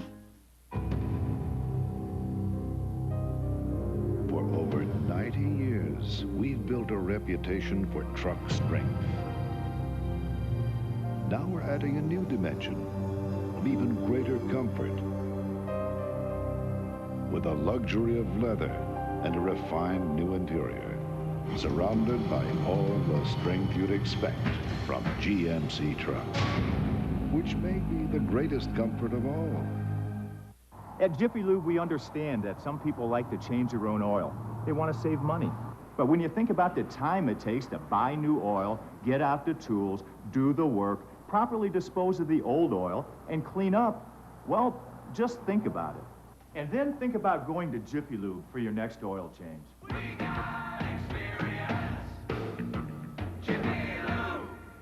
For quality products like Pennzoil and quality service, go to Jiffy Lube and ask for Pennzoil. That's how bad the offensive game plan has been going, Gary. Just get rid of it. Discarded. Get rid of the thing. Deep 6 that one, huh? Boy. Well, what we have now is the Packers have the ball at their own 45-yard line. They have 1 timeout remaining. 2 minutes left in the first half. Remember now, they kicked a 50-yard field goal earlier. Chris Jackie. His long in his career is 54, so they got to be thinking that way right now. Yeah, which means to give him a 54-yard shot, they'd have to get the ball down to the Viking 37-yard line. Anthony Morgan is split to the near side. Sterling Sharp to the top of the field. Play action fake. Look out. There comes Randall. He got away from him somehow. Gets rid of it to Edgar Bennett. And Bennett is going to be tackled out of bounds. They're roughing the passer on Harris. Yep. Harris came late. It was Randall who got there first. Brunel strong enough to shake him, but then Harris was there later. The rush is going to come from the left side. Number 93 beats 52 Frank Winters quickly. A strong play by Brunel. And then a poor decision and penalty by James Harris there. Well, he's played so well. He's had one interception, a near interception, but that was not a smart move. And of course, field goal wise, what a huge difference this is going to make, as they now are going to have the football all the way to the 37-yard line of Minnesota with still 1:51 left. And now they're in field goal range. We're giving the 54-yarder, but still plenty of time right now to be thinking about touchdown. Again, just no turnovers. Going to change your snap count up a little bit. John Randall is getting a real good read on the snap count and getting off incredibly fast. Looks unblockable, doesn't he? First down from the 37, Brunel, and the catch is made, and rolling out of bounds with it is Anthony Morgan. Stops the clock with 1:47. Make that Robert Brooks. Brooks with a catch.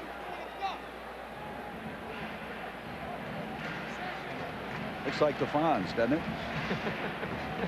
That's about how far back your television watching goes, doesn't it, Gary? Wait a minute. It's not that far back.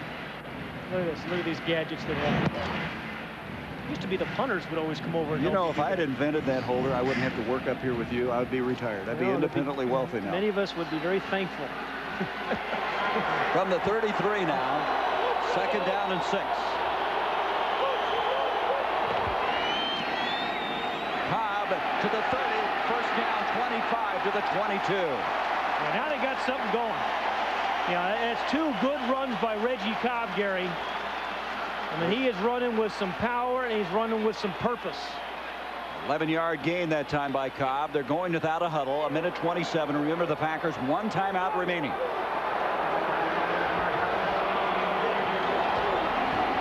Brunel, Randall in his face again. John Randall just dumped it. Randall, such a high-intensity level guy. And, you know, when you look at him, you think he's undersized. But when you get around him and see those huge arms, he packs some power. Yeah, you see how many, number 97 sucked up 2 blocks. And that allowed John Randall to come free. So even when Henry Thomas isn't making the play, he's setting up John Randall. And then when you double Randall, it seems like Henry Thomas makes the play. What an inside pair they are. 2nd down 10, 1:17.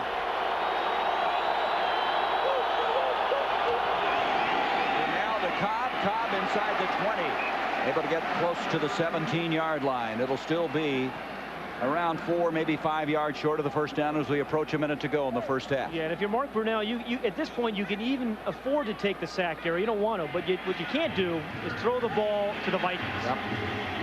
3rd down, 6 yards to go, and they're going to use their final timeout. So the Packers have no timeouts remaining. If you're the Viking defense, boy, I'll tell you one thing, you had better be thinking about Sterling Sharp. Well, I would imagine the Vikings will find number 84, and we're going to find ourselves in Sun Devil Stadium as Buddy Ryan and the Arizona Cardinals, coming off an overtime win over Washington last week. And the Cardinals, with that 46 defense, they put some heat on you. Wilbur Marshall, who used to play for Buddy Ryan, now playing for the Cardinals. Eric Swan, one of the fine young defensive tackles in the ball game. And this guy is always excitement. Rod Woodson, the all-pro cornerback and one of the outstanding punt returners. He has caused many a long afternoon. And Bill Cowher, who came into the league in '92 with Denny Green and Mike Holmgren, his team at 4-2. Well, #1 rushing offense with the Pittsburgh Steelers against the #2 rushing defense in Arizona. I promise you, the weather will be great when we get out there. You feel the heat on the football field, but not in the weather now. It's changed. Get you back out there.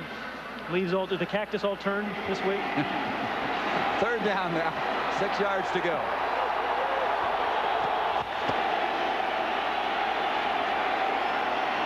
Brunel with the fake, gets it off to Ed West, the tight end, and he's going to be knocked out of bounds short of the 10-yard line by Carlos Jenkins. That is a 1st down. That's a heck of a play by Mark Brunel and a good call by Sherm Lewis, the offensive coordinator. And against an aggressive defense, a little misdirection. You have a strong quarterback that doesn't go down easily. We have a personal foul also tacked on. That's twice he's been hit late. I'm talking about Brunell was hit late again, and they called him. Carlos Jenkins. So now they will mark the ball inside the 10-yard line. You know, Gary, this is an area where the Vikings have been really good on defense. And you have a quarterback who's a strong runner. You know, a good opportunity for a quarterback draw here. Brunell late getting to the huddle. He has 8 seconds on the play clock. 54 in the game clock. First down. Brunell, quarterback draw, diving touchdown.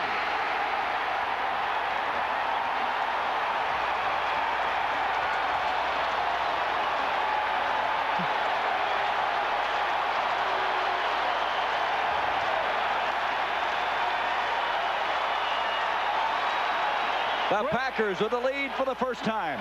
Gary, a great call against a stunning defense when you have a quarterback who's a good runner and a strong runner.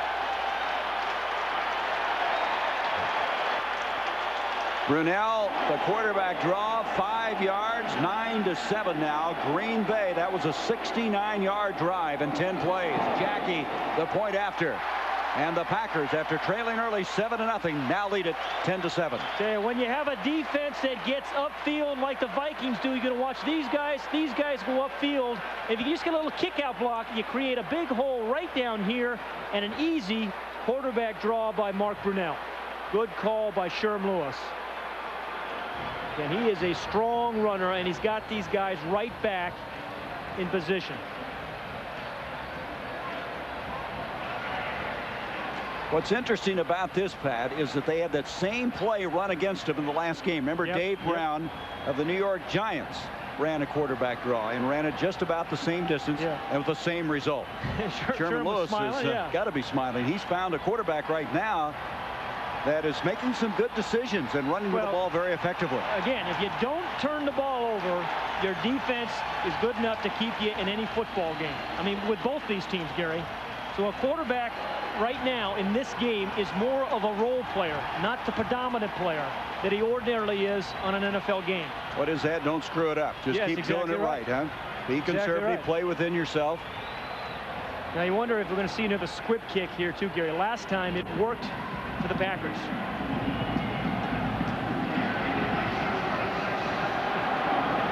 Jackie with 50 seconds left in the first half. And there is a wicked-looking ball, eventually fielded by Ismail. And look out, he's got some running room. He's out to the 35 and tackled there. A big hole up the middle. And he got out to the 35. Wayne Simmons eventually made the stop. Reves, by the way, if you're thinking field goal, has a career long of 52, so they need to get to the 35. Well, you know, it was a squib, but he got the big bounce, Gary. Ismail did. And it didn't disrupt the rhythm that much. As a matter of fact, the Packers kind of overran it. And now the Vikings have a chance to get right back in it and tie the thing up. They have 2 timeouts remaining.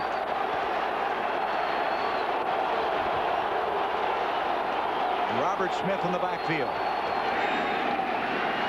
Moon over the middle, and the catch is made. They don't have enough time to do that, though, as they'll have to hurry now. Chris Carter with the catch out across the 40 to the 41. They need to get to the 35-yard line of the Packers. You see the time remaining. Moon without the huddle. 2nd down and 5. Over the top, and they'll stop the clock there. The catch made by Jake Reed. That'll be a first down just across the 50-yard line. A 10-yard pickup on the play.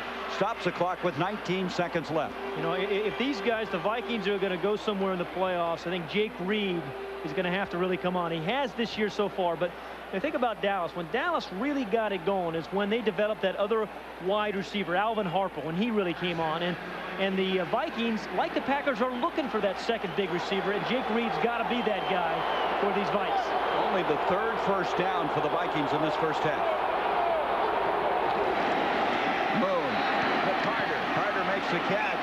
They're going to have to use a timeout, 14 seconds, and they're going to stop the clock finally with the 14. They have 1 timeout remaining. Carter making the catch and advancing the ball to the 47 of Green Bay. It'll be 2nd down and 8. 10-7 ball game, Gary, Green Bay over Minnesota, and this has been a wonderful defensive game, I think. I don't think it's necessarily just been bad offense. We have seen some great plays. We said at the beginning of this broadcast it was going to be a game of defensive linemen. It has been. Troy Aikman at halftime with Ernie Johnson. They'll have a conversation. Bob and Kevin and LT, the Fruit of the Loom halftime report. You know, this is the deepest penetration by the Vikings in this first half, and they're at the 47-yard line. That shows you how good the defense has been. What did we say at the top of the broadcast? Last year in the NFC Central, 3 of the top 4 defensive teams came out of this division. So they are known for good defensive football, and we're seeing it here tonight. Well, the Packers ranked 3rd in defense in the NFL. The Vikings ranked 7th, and number 1 against the rush. Fritz Sherman, the defensive coordinator. Tim Houck, number 24, the guy playing in place of Leroy Butler. He started when Butler was out with pneumonia, and now Butler, as we were told, suffered a shin injury and out of the game. Yeah, and when Houck goes in at strong safety, they miss him on special teams because he's a great special teams player. 2nd down, 7 yards to go. Moon, and that's intercepted by Terrell Buckley. Buckley will be tackled. And Buckley, who had a horrendous time here last year when he gave up the 45-yard pass that led to the winning field goal, get some redemption here. And I want you to put a label on that dance. Another First Amendment with hips. We've seen a couple of those tonight. So Buckley, who's played very consistently this year, he's kind of kept his mouth shut and made some big plays and some big mistakes, has his 2nd interception of the year. The bottom of the screen, number 27, really reads this thing perfectly. It's focused in, makes it look like man defense when he steps in, but he sees it's going to be a slant. Steps in front of Jake Reed. Now, Jake Reed's got to cut that ball off, Gary, I think, and come in front of the defensive back. But a good read by Buckley. And that's going to take us to halftime. So Mark Brunell, in relief of the injured Brett Favre, has brought the Packers back, and they are leading by 3 at halftime, 10-7. Stay with us. Our halftime report coming up from the Metrodome.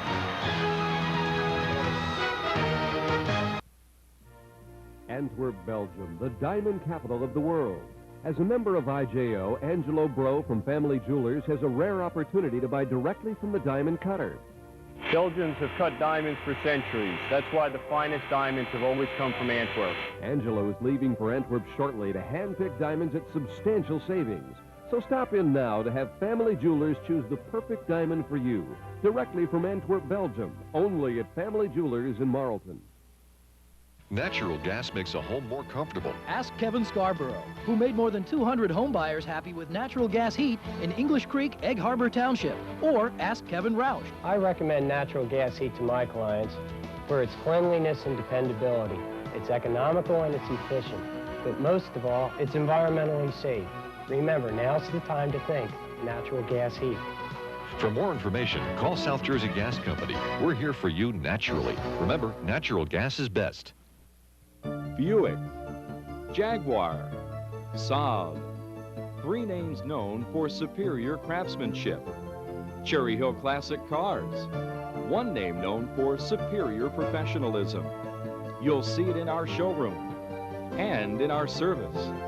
The quality experience you'd expect from a business that features Buick, Jaguar, and Saab. Cherry Hill Classic Cars, Route 70, 1 mile west of Olga's Diner.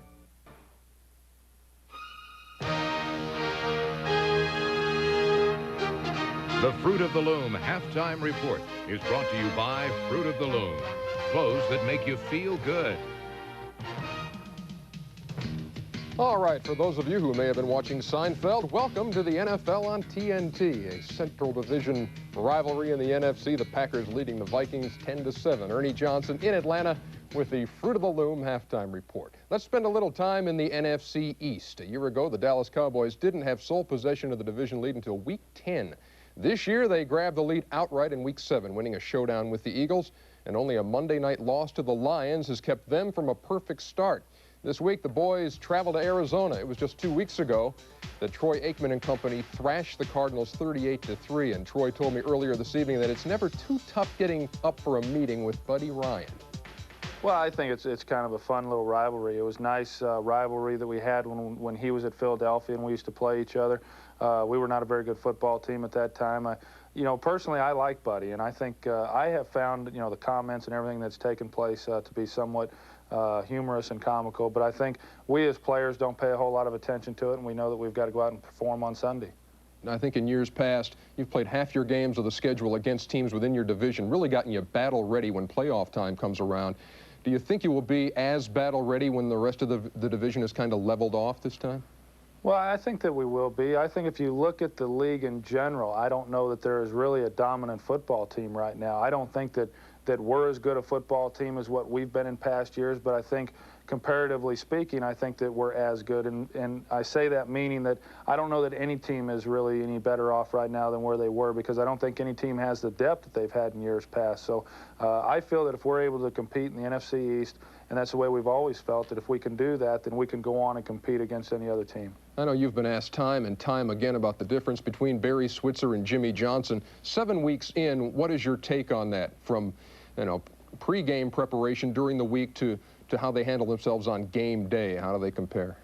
Well, our approach going into ball games and the way we prepare ourselves during the week is the same now as what it was under Jimmy's guidance, and because we have the same coaching staff, so that transition has been very smooth. Jimmy's style was certainly successful for this football team, and up to this point, Barry's style has been successful. And as I've said in the past, there's more than one way to coach in this league, and they both have different approaches, but yet the players have been very accepting of the way Barry has come in and taken over, and I think that a lot of guys prefer his style. Is this a better Dallas team than the Super Bowl champs of the past 2 years? On paper, I don't think that we're as good. I don't know how you can lose Ken Norton, Tony Casillas, John Giesick, Kevin Gogan, you know, among some of the players that we've lost, and say that we're a better football team. But maybe by the time the season ends, we'll look back on it and say that we were a better team because we played better as a team. I don't know. I think it's very hard to try to compare this football team with last year's team. And even last year while we were playing, a lot of people wanted us to compare last year's team with the team the year before that had won the first Super Bowl. So I think that that's unfair to the respective ball clubs. And right now we're just happy with where we're at, and we've got a long way to go if we hope to achieve what it is that the last two teams have. Obviously, after you won the first Super Bowl, there were expectations on the part of the fans that were high. After the second Super Bowl, has it gone through the roof, and how do you handle it? It's gone through the roof. The expectation now is for us to win another Super Bowl, and certainly that's our goal as a football team. We feel that we have the players in order to achieve that. As you well know, I mean, this is a sport as to, you know, what have you done for me lately? So what we've done in the past really is not taken into account with this organization. It's not taken into account with our fans. And so we try just to go out and do the best job that we can and not worry about what our goal is at the end of the year. We realize that in order to get to that point, there are a lot of games between now and then. We've got to take care of business on a weekly basis. Troy Aikman, thanks a lot for your time. I wish you the best of luck this Sunday. Thank you very much. I appreciate it. Another solid year underway for Troy Aikman. He is the #3 rated passer in the NFC. We'll take a look ahead at the rest of the Week 8 slate in the course of the Stadium Show postgame. But when the Fruit of the Loom halftime report continues, it's back to Minneapolis. Packers leading the Vikings by 3. Bob, Kevin, and LT next.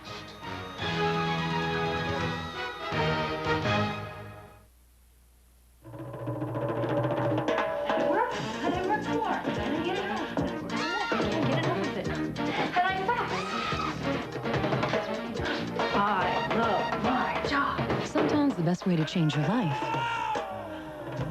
is to change your clothes.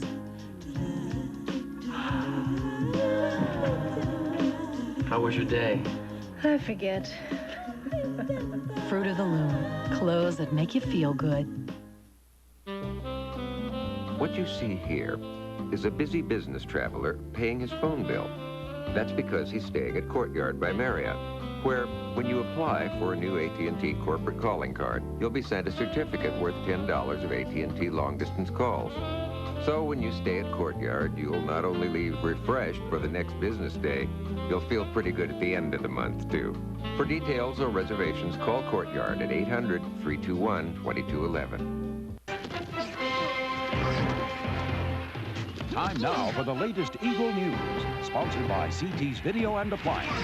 This 94 Eagle team has a whole new look. Watch the 94 Eagles soar on CT's all-star lineup of big screen TVs from Mitsubishi. Buy any Mitsubishi big screen or TV by December 5th and make no payments, no interest until 1996. That's right, no payments, no interest until 1996. Visit CT Showroom now for details. South Jersey residents deserve the convenience of doorstep newspaper delivery every morning by 6:30 a.m., no matter what the weather.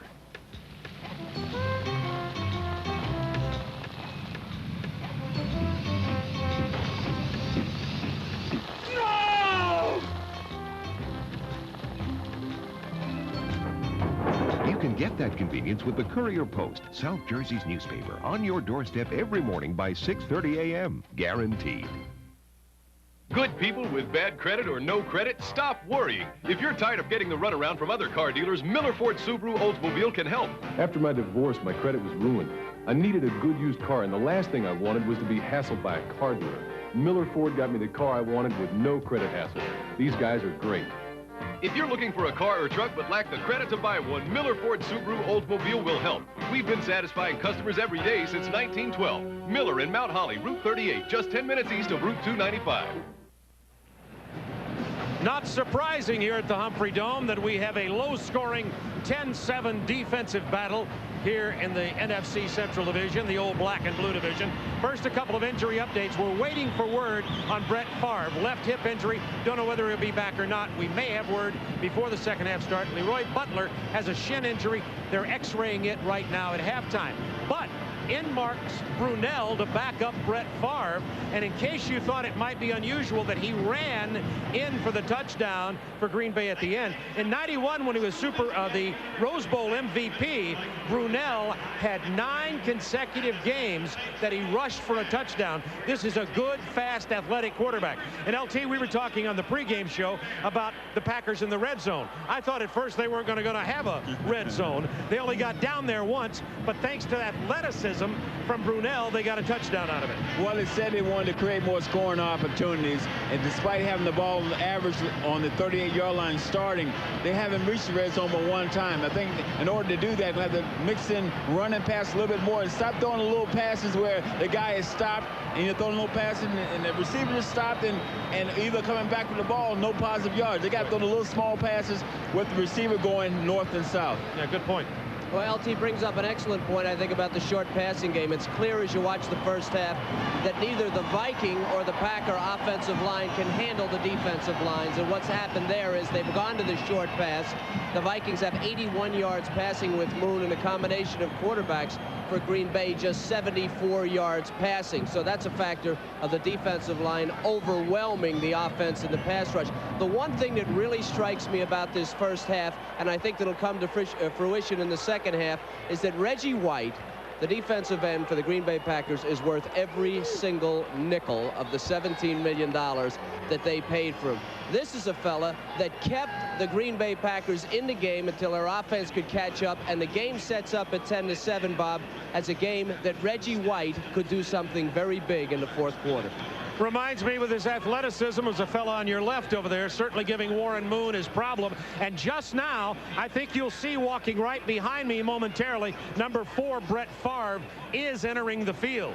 So he's back. We don't know whether he'll be back in there or not. He has a left hip pointer. And remember, Brunell did rush for the 5-yard touchdown. Now, coming up soon, the NBA starts. As a matter of fact, November 4th is our first game. But before that, a salute to Michael Jordan. His number 23 will be raised to the rafters of the United Center in Chicago. Scheduled to appear his old rivals Magic Johnson, Larry Bird, plus a variety of entertainers. A salute to Michael Jordan, and it'll be on TNT, 8 o'clock Eastern Time, live Tuesday night, November 1st. Here at the Humphrey Dome, the Packers with a 3-point lead, 10-7. Gary and Pat will be along right after this.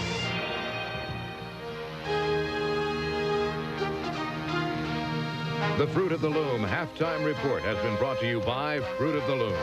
Clothes that make you feel good.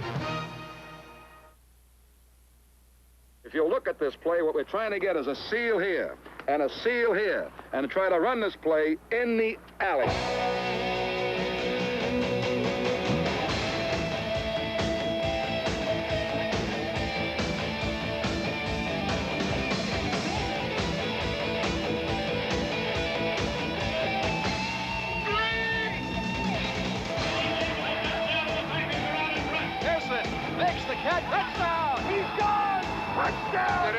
Yes, he hung on the ball. He's going to go.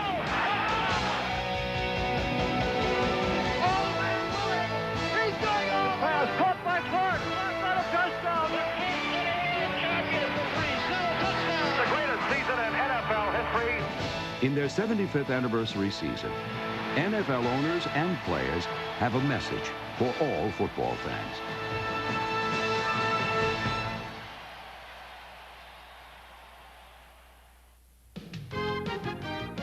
The NFL on TNT is brought to you by Isuzu, makers of incredible four-wheel drives, and by Jiffy Lube.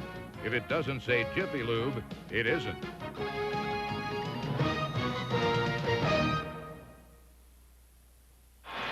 Packers with a 10-7 lead, and here's tonight's Riders game summary.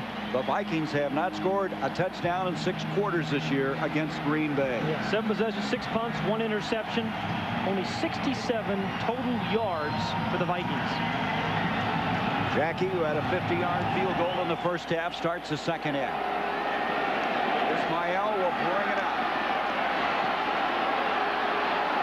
Cowboy continues up the field to the 37. So they'll have good field position to begin. We've been told that Brett Favre has a bruised left hip. Brunell will start the second half for the Packers, and that Leroy Butler's shin injury is being x-rayed. As Warren Moon, not with Warren Moon type numbers. Well, the whole offense, they've only averaged 2.6 yards a play, and yeah, Gary, I'm going to give the Packer defense some credit. They have played exceptionally well. Especially Reggie White. Yeah. Sean Jones has played pretty well, too, as has Terrell Buckley.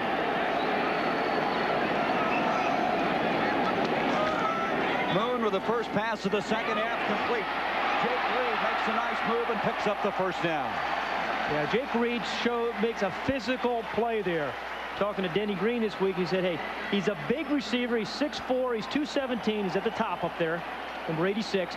We want him to play more physically, Denny Green was saying. Because when you can do that, make a guy miss, you can turn those little 8-yarders into 15-yarders. And they wanted to work on Doug Evans, the right corner of the Packers. They come out in the second half and go right after him. It was a 15-yard gain. Biggest play of the game for Minnesota offensively. Allen, Reggie White was able to pin it inside and help arrive. Very good reaction that time by John Yurkovich. And I see in the backfield right now,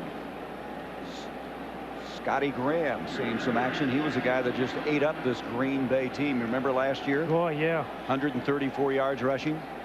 Allen now 6 carries. He's gotten only 5 yards.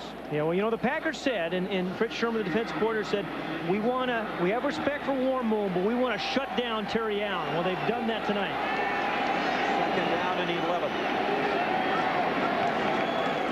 Moon with a little half roll. Buying some time, and it's intercepted. Picked up.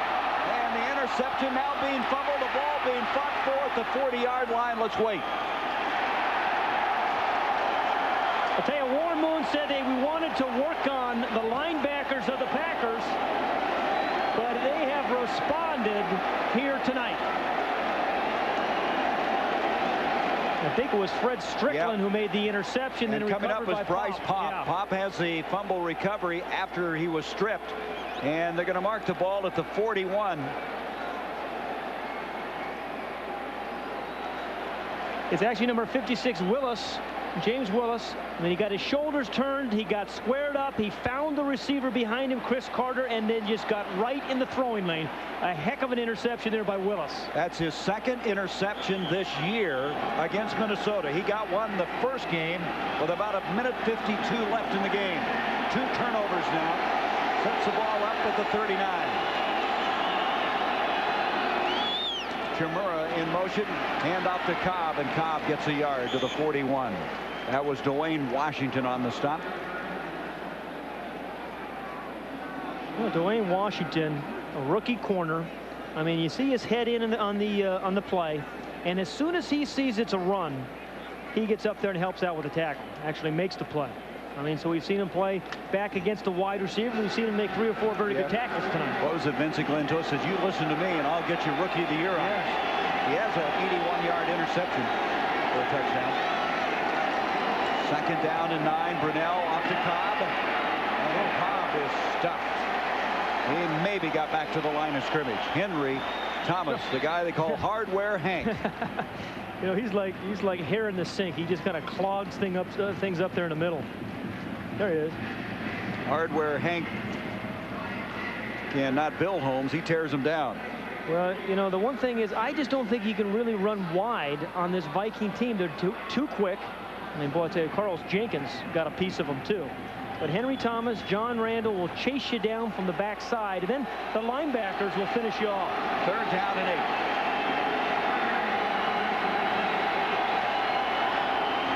Brunel setting up a screen, complete to Bennett. Bennett is going to be tackled for a yard loss. Oh, is that good defense? I mean, we are seeing some great defense tonight.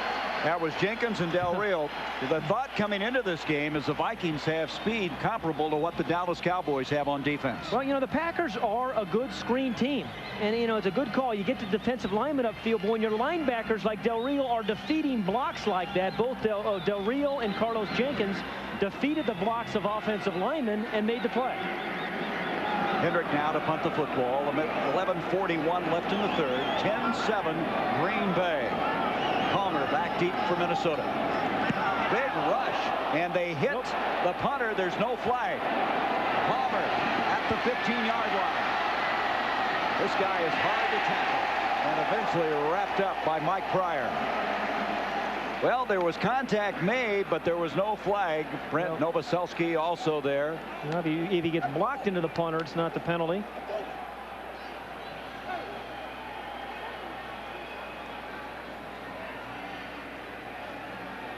Well, Novoselsky. Yeah. Gave it his Laurence Olivier. So no harm, no foul, huh? We come back. The Vikings will have the football. It wasn't the highlights, the records, or the 3 championships in a row. It was the fact that it was okay for your kid to be like Mike. For this, we say thanks. Live from Chicago, a salute to Michael Jordan, Tuesday, November 1st on Hi, I'm Pete D'Antonio, Vice President and General Manager of Woodbury Nissan. Come in today and see the all-new 1995 Maxima. Take home a new 95 Nissan Maxima from Woodbury Nissan. The Maxima has been widely acclaimed for its effective blend of luxury and performance. Combine the comfort of a luxury car and the performance of a sports car, and you get the 95 Maxima. Come in now for the clearance sale on all 1994 Nissan cars and trucks. Woodbury Nissan, Route 45, Woodbury. Hi, I'm Howard Eskin for the Camera Stop TV, audio, and video, the only stop you'll need for a great selection of home entertainment products. You'll find every Sony TV set on display up to the big 61-inch projection. Sony is the TV of choice of the NFL. The Camera Stop also carries complete Sony hi-fi systems, camcorders, VCRs, and Walkman.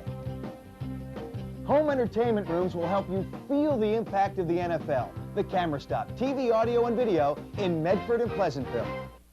We went up to her crib and we took pots and pans and banged them together. She never even flinched. Never flinched. Stephanie was diagnosed as being profoundly deaf. Now she's taking speech therapy lessons. But she needed to continue her lessons over the summer or she would regress. We didn't expect much, but the case manager of Blue Cross Blue Shield approved Stephanie's speech therapy. Nobody gives you more choices of doctors and specialists than HMO Blue of New Jersey. Call 1-800-HMO-BLUE. Our goal is for Stephanie to say mom or dad clearly. Packers lead at 10-7. Minnesota's had the ball 8 times. They punted 6 times and thrown 2 interceptions. Starting from their own 17. Moon. Adrian Cooper, the tight end, makes the catch to the 21. Let's go down to Kevin Kiley. Gary, just a moment ago, Sterling Sharp on that last series just before the 3rd down came to the offensive coaches on the sidelines between plays, and he was hot. He said, "Get me the ball." They went out on 3rd down through a screen pass. It was ineffective. He came off the field shaking his head. This guy wants the ball. Look out for Sterling Sharp next time the Packers are on offense. You know, Kevin, I'd give him a chance. I mean, you know, you see Michael Orver do that with Dallas. They give him a chance. Give him a chance to catch a ball. He has 2 catches tonight. 2nd down and 6. Moon. Jake Reed is tackled instantaneously. Looks like he's just short of the 1st down. Pretty good open field tackle that time by Doug Evans. Evans is a guy that's playing after Roland Mitchell went down with a neck injury, out for the season in the 1st game between these two. Well, the Vikings are in one of the very, few short yardage situations we have seen here tonight, Gary. And this is an important, I think, third down play for the Vikings. They need some kind of, they need to get a rhythm. They haven't got the running game. They're going to measure. And did a little bit short. But they really haven't had any kind of rhythm. When they're at their best, they give you a little Terry Allen, for 4 or 5 yards here. They go up the play action. They dump the ball to a tight end. They come back to Chris Carter. But this Packer defense has kept them out of rhythm. You can see the difference in the 2 games with Green Bay. And third down conversion's not good either. Coming in now to this third down and inches. They're 0 for 6 on third down. Warren Moon had struggled early, had really come on. Tonight, the Packers are shutting back down.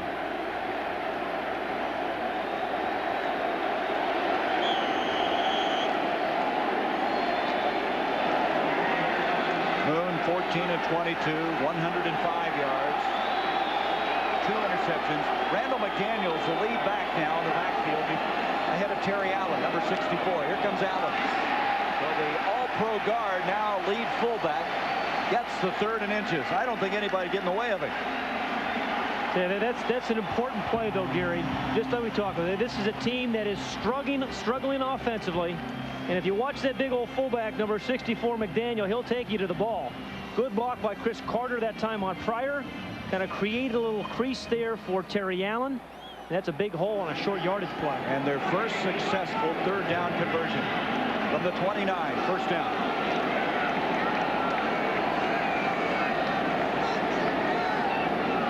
Here comes the blitz, and Bryce Pop, Steve McMichael, all rushing back there. McMichael got there first. No chance. Yeah, Fritz Shurmur, the defensive coordinator of the Packers, has done a beautiful job of game planning the Minnesota Vikings. I mean, they've given them all kinds of looks. It looked like a blitz the whole way, and it was. The blitzers were picked up, but Steve McMichael was not. You see the linebackers, number 53 is Kuntz. He's getting picked up, but somebody forgot to pick up big old Steve McMichael. As an end result, Fritz Shurmur has the Vikings with a 2nd and 19.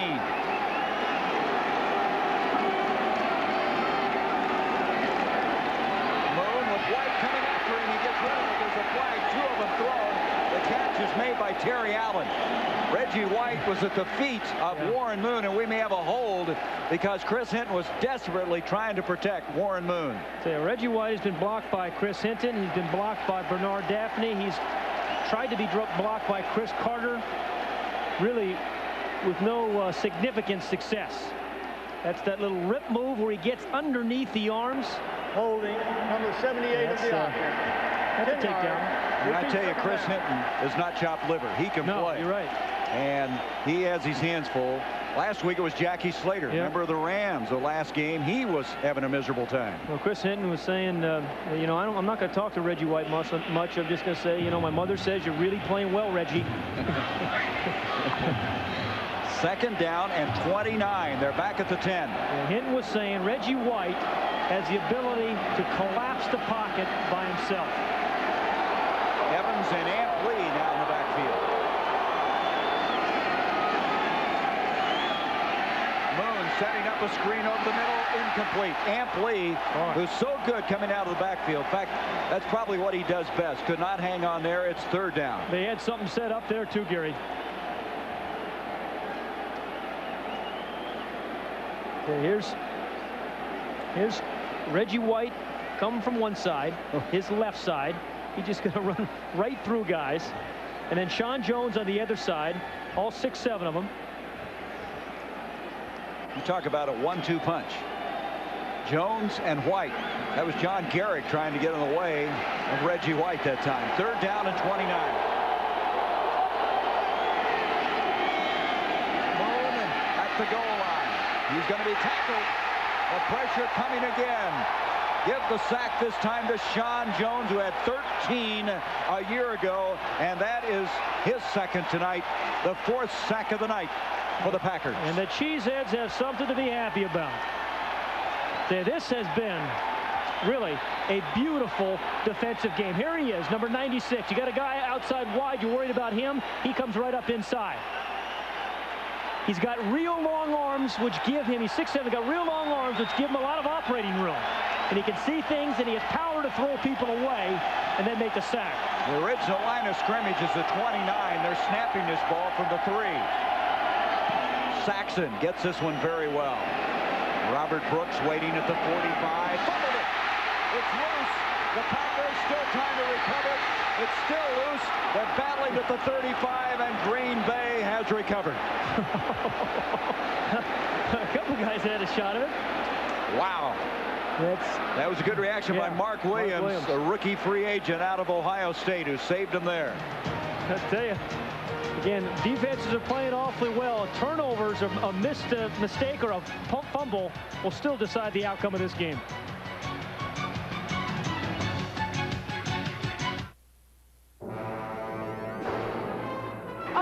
Hi, Elvira here, finding great horror movies for the Coors Light Flick or Treat giveaway. Coors! Huh? We're giving away 50,000 videos, like the giant Gila monster, the wasp woman, or the brain that wouldn't die. Don't just stand there. Look for me this Halloween in a shocking display of specially marked Coors packages with film clips inside that tell you if you won. The Coors Light Flick or Treat giveaway. It'll be a scream.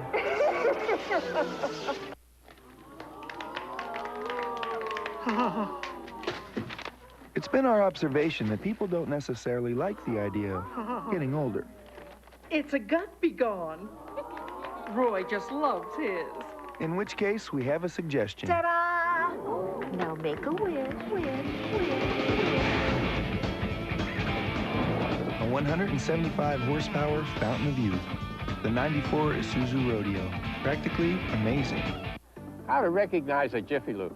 Ask how many locations they have. If they tell you it's well over 1,000 and still counting, drive in, it's Jiffy Lube. Ask if they offer the performance, protection, and quality of Pennzoil motor oil.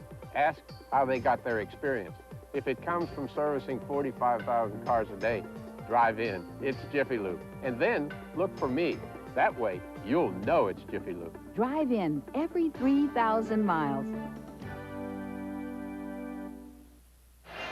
Packers lead at 10-7. Keith Rowan, the offensive line coach, trying to design some way to block Reggie White and Sean Jones. Yeah, well, you know, they've had big bodies in front of them. They just kind of disposed of those blockers.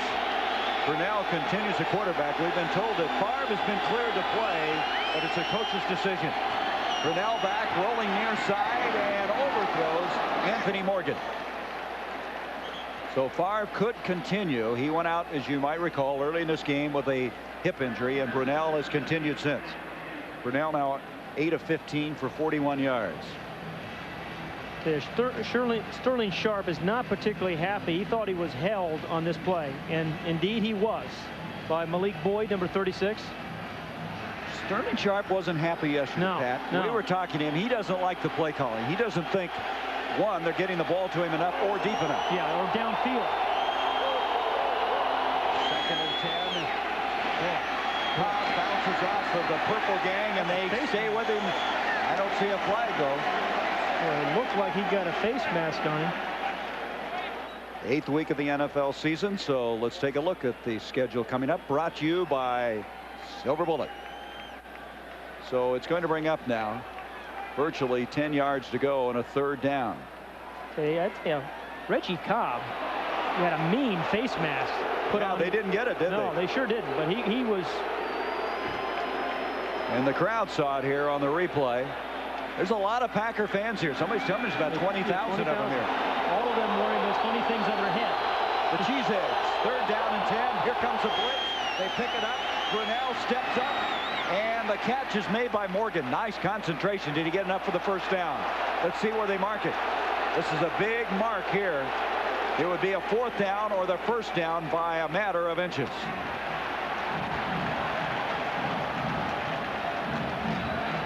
I'll tell you, it's one thing. We have not seen many short yardage plays. The Vikings have had one short yardage play. It is a 1st down. Okay. Let's go back to the one play. There was a face mask on Reggie Cobb. You're going to see number 51, Carlos Jenkins, getting pretty good. I mean, that's not a 5-yarder. That may have been a 15-yarder. You wonder how you missed that with an official standing right there. 1st down now at the 48. 6:22 to go in the 3rd. 10-7 Green Bay.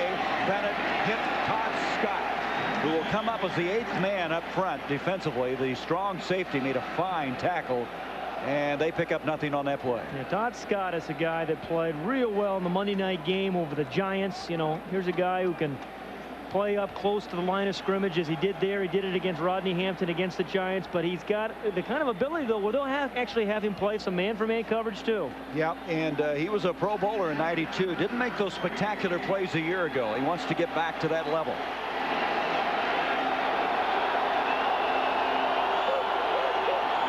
Comes in motion. Brunell throwing. The catch made. West. Did he have it? No, it's incomplete. Ed West had a big 26-yard catch in the last game, not able to hang on. And it'll bring up a 3rd down and 10.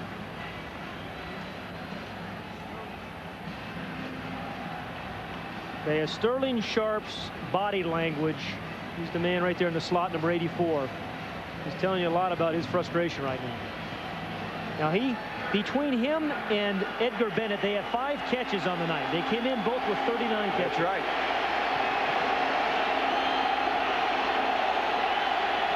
Deshaun Johnson's coming in the backfield. That's broken up.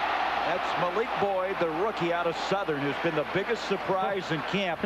He is a free agent rookie. You know, Gary, there really has been some great defense. I have not seen a lot of guys wide open, and when they have been, they haven't been open for very long. But your point's well taken. It may be a turnover that's going to be the difference in this game. A mistake. And Boyd, who already has an interception this year, comes in the nickel with the deflection there. I think they're coming after the punter here, Gary. Whoops. Almost contact made. No flag. Hendrick gets off. Beautiful punt. Anthony Parker drifting back at the 7. And Parker gobbled up by Mike Pryor. You know, Pryor seems to be on all the coverage games all the time on the tackles. There's an example there. 45-yard punt, 3-yard return. The Vikings trying somehow to get some semblance of an offense. Who knows where you'll need to be? But if your battery is more than 3 years old, it could fail this winter. Before you're stranded, get the next generation of Die Hard. Here's proof exclusive new technology creates the most powerful, longest-lasting Die Hard ever. How many starts does your battery have left? Better use one to get to Sears. For the next generation of Die Hard batteries, don't trust your family to anything less. Universal Pictures proudly presents Elijah Wood, Kevin Costner, in a new film from the director of Fried Green Tomatoes, The War. Rated PG-13. Starts Friday, November 4th. Tom, let's talk about tax. As good as you are at maneuvering through difficult terrain indoors, the Isuzu Rodeo suspension system is at maneuvering outdoors. Become one with the mud. Experts have recently begun recommending mud baths for the relief of stress. One with the mud. Heck, we've known that for years. The 175 horsepower Isuzu Rodeo. It's time now for the Isuzu practically amazing play of the day, and it comes back in the first quarter on the interception by James Harris. This ended up being a 50-yard return. Harris, number 99, picking it up, and then Anthony Parker very alertly coming up with a fumble recovery. Yeah, and he got a great bounce on it, too. But again, 4th defensive touchdown this year by the Vikings. They've been doing this for years. They're aggressive defense, but that's their only score of the night. So our practically amazing play gave the Vikings at that time a 7-0 lead, and that's the last time they've scored, trailing now 10-7. You know, the Vikings have had 10 possessions tonight, Gary, and 4 of them have started inside their 20-yard line, so they've really been backed up. From the 9 is where they start. Moon with some time. Reed with the catch. He had protection, and look what happens when he gets time to throw the football. Absolutely right, Gary. I mean, one of the very few times that Warren Moon has had a chance to be able to get back, get set, read the coverage, and then get rid of the ball. He looks left first, comes back right, nobody's in his face. And if you give Warren Moon that kind of protection, this is the result. You have a first down past the 30-yard line. The result, a 23-yard gain. 6 catches now for Reed, 78 yards. First down at the 32. Barry Allen, and they're trying somehow to get a semblance of a running game. It's just not there. Shut down. Jurkovic there, the Croatian who speaks fluent Croatian. I should say Jurkovic. And as an end result, it's going to bring up 2nd down and still virtually 10 yards to go. Yeah, Fritz Shermer was talking about Jurkovic and saying, you know, this is a tough hand-to-hand combat kind of guy. And he's an alley fighter is what he said. Said that too. He said, you know, for a nose tackle, he said he's really an aware football player, knows what's going on around him. 2nd down 10.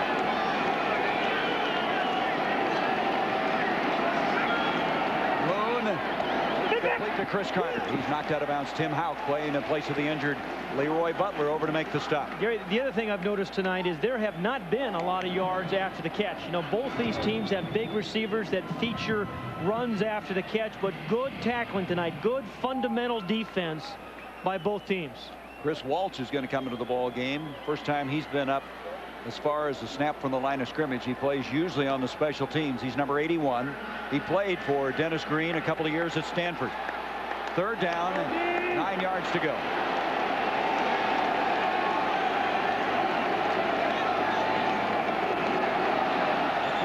Reggie White fired off, and now Moon goes down, and Sean Jones trying to break his fall, but that was after he pounded him pretty good. Well, Reggie White saw the tackle, or the I think it was a tackle move. He moved. Not sure who's going to get the call, but I saw I think it was a tackle move.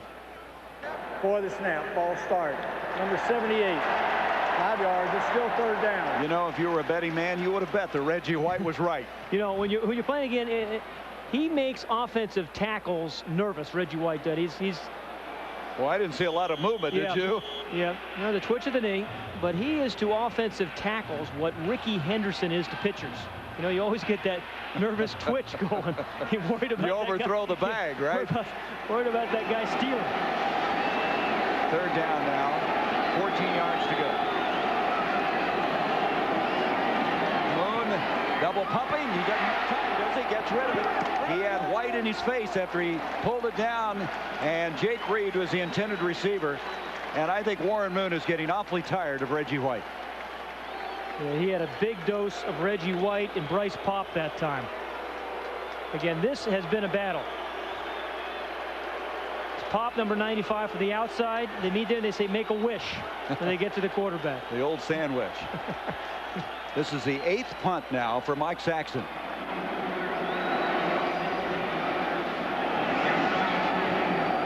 .328 left in the 3rd. 10-7 Green Bay. Saxton kicking away to Brooks. Ball going to roll inside the 30, and all of a sudden Brooks falls on it. Very dangerous move by Brooks. Ends up being a 44-yard punt. They'll start from the 28-yard line. The Packers somehow trying to sweep the Vikings. Hi, I'm Howard Eskin for the Camera Stop TV, audio, and video, the only stop you'll need for a great selection of home entertainment products. Like this Sony 32-inch TV set with surround sound and stand for $9.99, or this Sony 46-inch big screen TV for only $23.99, and you'll feel the impact of the NFL. For these great Sony prices and many more, make your one stop the Camera Stop TV, audio, and video in Medford and Pleasantville. Looks like they're going to go for the field goal. Hey, football guy! Score one for the Gipper. If you get the home run, we will let you drive our new classic Nissan. I think this shortstop would like his own classic Nissan. So he can get the MVP, most valuable prize. Here's the kick. Grand Slam! It's all over. Classic Nissan beats the competition again. Let us start the way. In the market for a car or truck? Once you stop at Miller in Mount Holly, you won't have to go any further. Right now, for 10 days only, Miller Ford is having its year-end factory-authorized clearance. A $5 million inventory must be sold. Every car and truck sale price. No reasonable offer refused. Miller in Mount Holly can help you find the right vehicle at a price you can afford. Others promise it, but Miller guarantees it. The Miller family has been satisfying customers since 1912. Stop at Miller today. Miller Ford Subaru Oldsmobile, Route 38, 10 minutes east of 295 Mount Holly. Packers lead at 10-7. We're going to show you how Chris Walsh got hurt. We'll warn you ahead of time. You might want to turn away as Walsh hurt on this coverage. It's number 81.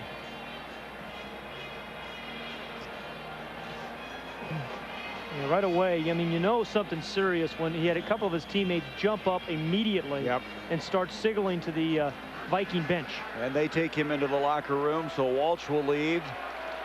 Line of scrimmage, the 29, Bennett, Cobb in the backfield. 10-7, Packers. Mishandled snap, Brunell gets it back. He's going to get caught from behind, gets rid of it. And John Randall looking like a running back coming from the backside, and you just burp, and you're in trouble when John Randall's in the area. You know, they're going to have to open up another can of quarterbacks if this keeps going on. Because John Randall, every time they've tried to single block him, he's defeated it. They've tried screen passes. They've tried traps. It hasn't worked. Well, 2 catches tonight. Sterling Sharp's body language, as we documented earlier, shows he knows he's only caught 2. They had him open for a deep ball that was poorly thrown. They had a chance to get him downfield once. 13 yards on those 2 catches. Second down 10. Here's Sterling with his 3rd catch. Double coverage on him, and he gets across the 30 to the 31. So that's one way to get him involved. Vincey Glenn, who has had a field day against Brent Favre in years past, now playing against Brunell, up to make the stop. There's Glenn. They just let him kind of roam around at that safety spot. Gary, once again, 3rd and long for the Packers. The Packers have not had, if I'm correct, a short yardage play tonight. I mean, they haven't had, you know, a 3rd and 1 or 3rd and 2 all night. Dislocated right elbow on Chris Walsh.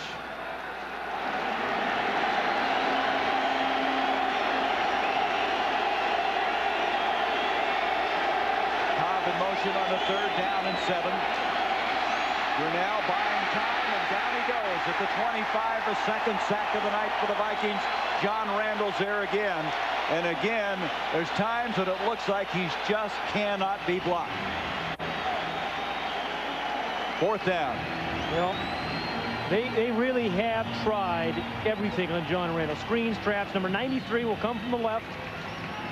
A single block Henry Thomas that time, number 97. He just throws away the block. I think it was of Joe Sims. He was lined up on the tackle, and he makes the stop.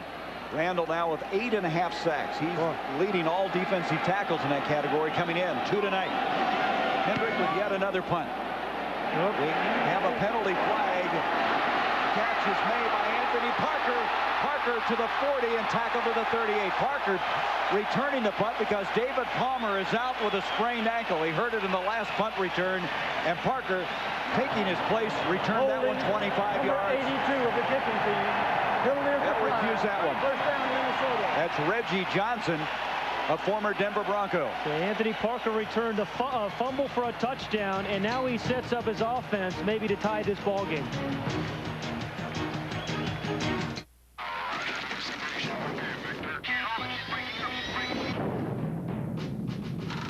An ordinary beer can, barely alive. Gentlemen, we can rebuild it.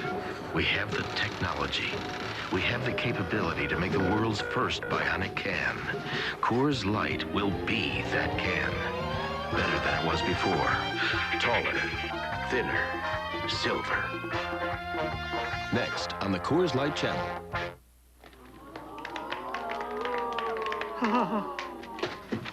It's been our observation that people don't necessarily like the idea of getting older. It's a gut be gone. Roy just loves his. In which case, we have a suggestion. Ta-da! Now make a wish, A 175 horsepower fountain of youth. The 94 Isuzu Rodeo. Practically amazing. You got the winning color. My brother told me if I'll change my oil, I'll get a lot of miles out of my truck. I use Pennzoil, and I change it every 3,000 miles. Now with the revolutionary Pennstar molecule, Pennzoil clings to moving parts. Works like liquid ball bearings. Play Pennzoil's Ticket to Ride game. Scratch, match, and win one of 10 Harley-Davidson Softail motorcycles, one of 10 Harley-Davidson leather jackets, or one of 1,000 other prizes. Get game cards where you buy Pennzoil or have your oil changed professionally with Pennzoil. This telecast is presented by authority of the National Football League, and it is intended for the private use of our audience. Any rebroadcast or other use of this telecast without the express written consent of the Minnesota Vikings and the National Football League is prohibited. Gary Bender, Pat Hayden, Kevin Kiley from the Metrodome. We have 2:16 to go in the third. Best starting field position for the Vikings tonight from the 39 of the Packers.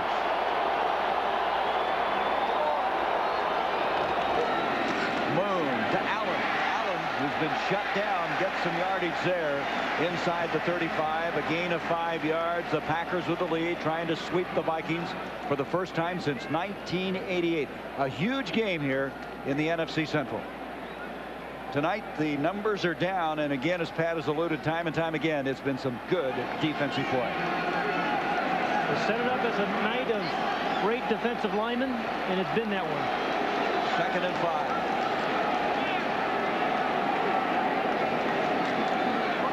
Moon, Reed, he can't get it. Evans on the coverage. Doug Evans has that size at 6'1" to stay with a big receiver like Reed. Played it very well. Again, he was pressed into service as a starter. They wanted to ease him in, but all of a sudden he was the starting right cornerback. And they wanted to work on him. But you know what, Gary, right now it's obviously very safe of me to assume this is not going to be a high-scoring game. So Warren Moon is in field goal range right now. The only thing that would take him out of field goal range would be a sack. He is 16 of 27 now, 129 yards, 2 interceptions.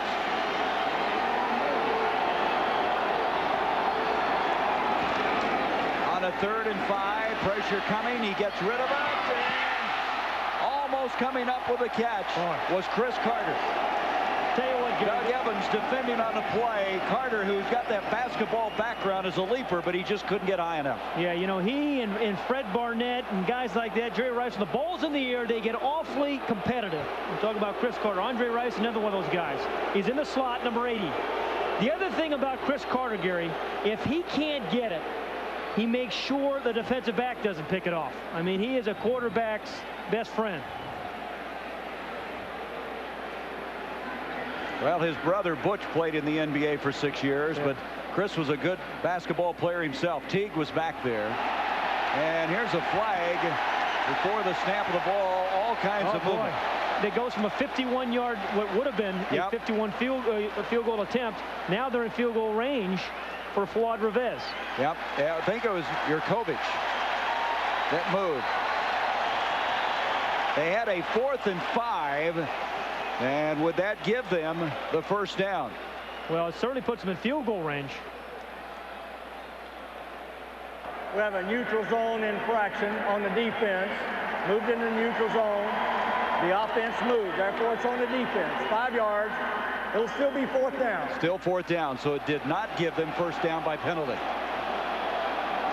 That is a big play for Minnesota. Again, you're fighting, scratching, clawing for any kind of points you can get. It's a three-point ball game. Well, they're going to go for the first down now. They're not going to try the field goal. Moon is in. Yeah, and Randall McDaniel is the guy who led on the other short yardage play. There's been one short yardage play this entire game, and they ran to their left to the rookie Todd Stussey's side. For the year, the Vikings on 4th down are 2 of 5. Here we go, 4th and inches.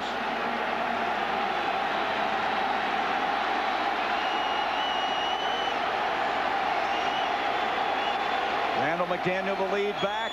Hand off to Allen. Allen's going to have to fight for it. I think his second effort's going to get him very close. He wasn't able to bounce it outside. Went back inside. Let's see where they're going to mark it. Gary, that wasn't a long run, but it was a good run by Terry Allen. I think he got it on the second effort because he was stuffed early in that run. Mike Pryor was one of those who came up and met him in the hole. I don't think I've seen a game with fewer short yardage plays. Again, they run left to Cooper, number 87, Stussey side, McDaniel there. Pryor, I guess, kind of stood. He actually stood Chris Carter up. And here comes a very big measurement.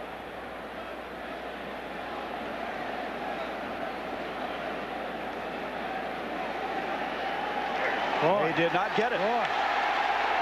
Give Mike Pryor some credit. He's played well on special teams, and he played great on that 4th down play. And I'll tell you, Yurkovich is a guy who's very, very happy. He didn't cost his team 3 points. Yes, and Fritz has got to be excited about his defense. So at the 1:12 mark of the third quarter, remember that stop. Yeah. At the 29-yard line is where the Packers take over. If you remember a game, I mean, that's 2 short yardage plays all night. I mean, there have been a lot of 3rd and longs because of the defense. Boy, Fritz Schirmer is so innovative. Through the years, he's adapted to his personnel very well. First down from the 29-yard line, 10-7, Green Bay. Brunell to Edgar Bennett, searching for some place to go. I think we got a first shot at him was Jack Del Rio. Tell you, Del Rio, he's having a good time. Del Rio's right here, number 55. When you're playing against guys like that, a guy like that, Randall Nuss, you're going to make some tackles. But he sees the man in motion. Now, he doesn't overrun it. You know, that was the very patient play there by Jack Del Rio. A lot of young linebackers would have went right outside, and he would have cut back. He's making tackles at what might be a new record level for the Vikings for this year's over. He's 5th tonight. 2nd down and 12. Look, Brunell in trouble. Down he goes to the 17-yard line. Ed McDaniel, James Harris storming through, and it'll be a loss of 11 yards on the play. Harris has been everywhere tonight. Yeah, and between Fritz Schirmer and Tony Dungy, the 2 defensive coordinators on this has been a clinic. 58 right here is McDaniel. He's just going to come clean. And not only is he just happy to get there, he's trying to strip the ball from the quarterback. McDaniel in the first game had 21 tackles against the Packers as we come to the end of this third quarter. Just a walk in the park for Tony Dungy. Just another outstanding defensive effort by Fritz Schirmer. These 2 brain trusts going after each other. Yeah. 15 minutes to go. The Packers by 3.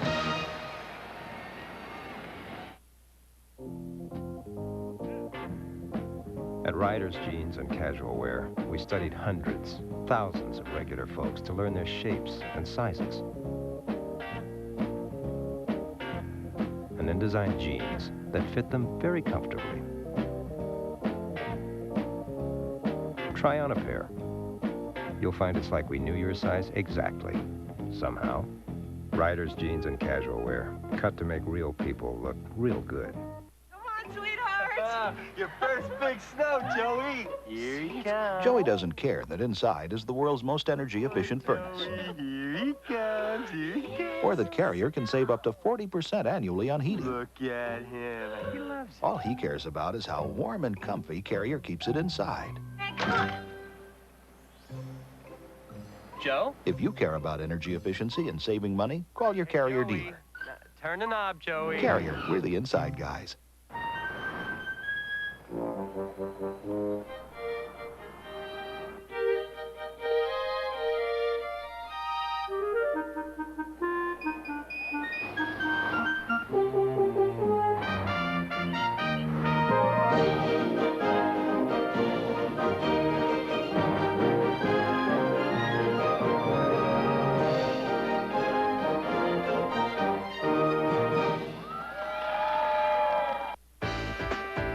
If you see it here tonight, you're very likely to talk about it here tomorrow. Last call. Check your local listings. If you like defensive football, you come to the right place here tonight. We start the fourth quarter, 10-7, Green Bay, as they come to a 3rd and 22.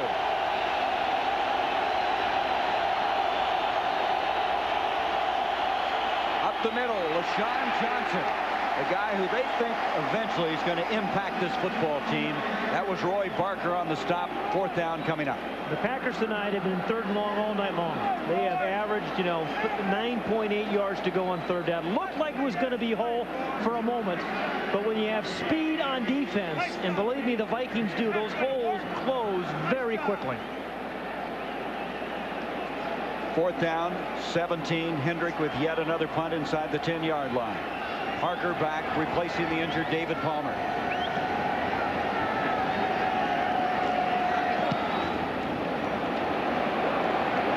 Parker waiting at the 35, up to the 40, tackled by Mike Pryor. Again, there's Pryor, seemingly always there. Yeah, he has had a great game.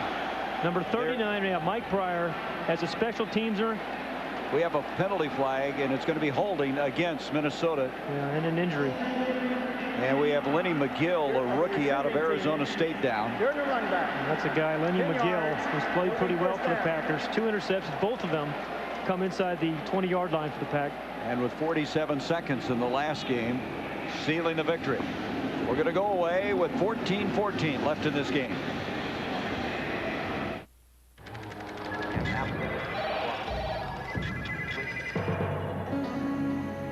No messages.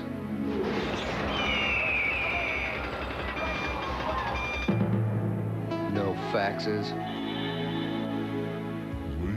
No mind-numbing meetings. When I'm in my Eldo, I own the road, and nothing owns me. El Dorado with the North Star system by Cadillac.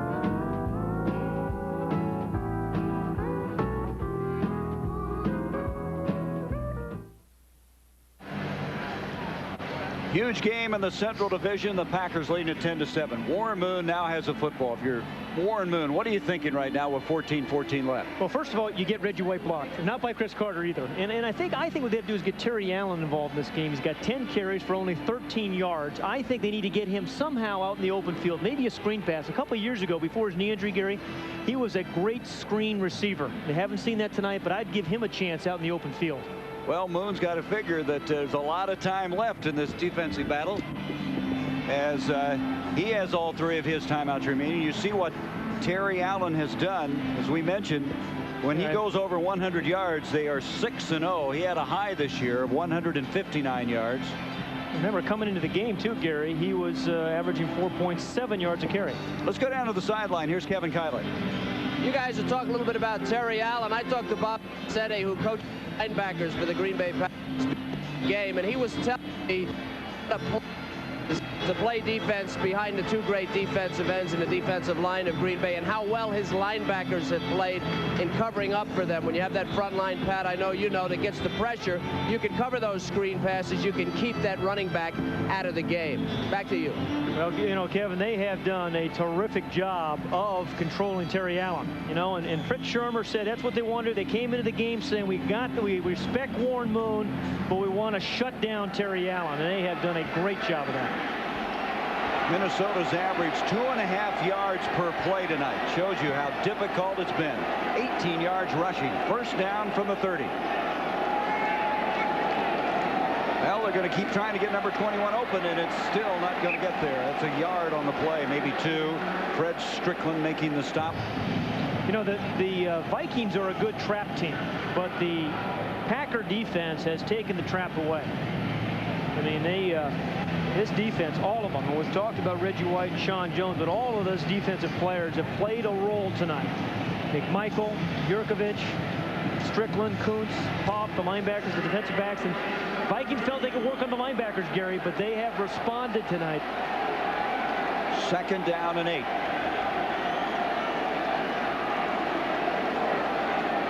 That's Chris Carter in motion. Moon back, and that hit the official. And Carter's really upset. Chris Carter thought he had a completion. Instead, it hit the official. And the Vikings are having enough trouble getting their offense going without an official working against them. I think it was John Keck, the umpire, right there. There's John. I tell you, he leads with his head on this one. But here's a chance they're going to get the ball to Chris Carter on the move in the run. Oh, he took it right in the left eye, did John. He was wide open, John was. Well, that's truly the 12th man right there, yeah. right? Texas A&M doesn't have anything on this guy. 3rd down now, 8 yards to go.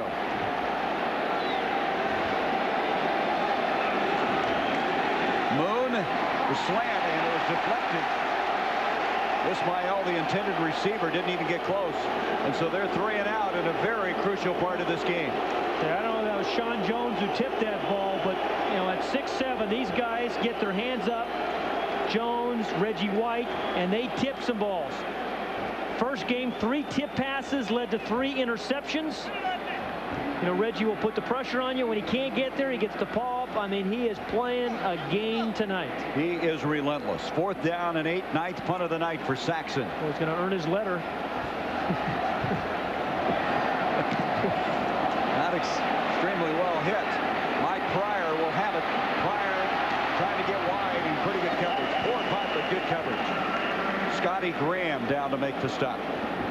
So the Packers will have it again. 13-17 left in this football game. The Pack by 3. Sunday night, the Steelers love the buddy system, where the 2-minute warning means pick up your body parts and attend to the wounded. Steelers Cardinals, October 30th, starting with the Stadium Show at 7:30 on TNT. Quality systems integration. At Jonathan's Computers, our consultants will design a system to meet your business needs. From networking, presentation, communications, multimedia, full on-site service and support, desktop presentation, video conferencing, and electronic mail. With equipment from IBM, Hewlett-Packard, Apple, and Compaq, Jonathan's Computers in Mount Laurel offers cost-effective business solutions for a more productive tomorrow. In the market for a car or truck? Once you stop at Miller in Mount Holly, you won't have to go any further. Right now, for 10 days only, Miller Ford is having its year-end factory-authorized clearance. A $5 million inventory must be sold. Every car and truck sale price. No reasonable offer refused. Miller in Mount Holly can help you find the right vehicle at a price you can afford. Others promise it, but Miller guarantees it. The Miller family has been satisfying customers since 1912. Stop at Miller today. Miller Ford Subaru Oldsmobile, Route 38, 10 minutes east of 295 Mount Holly. 2 unforgettable cowboys. 1 a true American hero. 1 a legend in his own mind. Champion bull rider Lane Frost's dreams depended on the rodeo. It's the biggest dream of my life. And his life depended on 8 seconds. And Paul Hogan is back as Lightning Jack, and he's teaching his partner everything he knows about being an outlaw. I just know I'm good. Real good. Lightning Jack, along with 8 seconds. October on First Run. Garden State Cable TV's pay-per-view service. A game we called a crossroads game now has 13-17 remaining. Starting from the 38, the Packers, they've had an average starting position of the 37-yard line, so they've had good starting points. Brunel with a double fake. Up the field, wide open is Ed West, the tight end. He rambles inside the 40-yard line. Jack Del Rio made the stop. 25-yard completion. I'd say the biggest pass play really of the night for Mark Brunel. Right up the middle of the defense. And one of the few times they've gotten the ball deep downfield. Del Rio's going to try to strip it right there. Good, secure run by Ed West protecting the football. And that's how the Vikings really have turned the ball over so much, Gary. They do that as well as anybody in the league. After a 26-yard catch last week, West with a 25 tonight. First down, Cobb. Cobb to the 30. He's to the 25 and upended there. First down, Green Bay. 13-yard ramble. See, Reggie Cobb hasn't had a huge night, Gary, but he's had 3 significant runs. And that's one of them. And sometimes when you're stunning defense, you can stunt your way right out of it. So that time they tried to block John Randall high and low on a double team. They did that. Good tackle by Betsy Glenn. Henry Thomas is shaken up on the play. Very slow getting back to the defensive line. He'll stay in, number 97. And Brunel just has to remember how well his defense is playing. He's got a 3-point lead.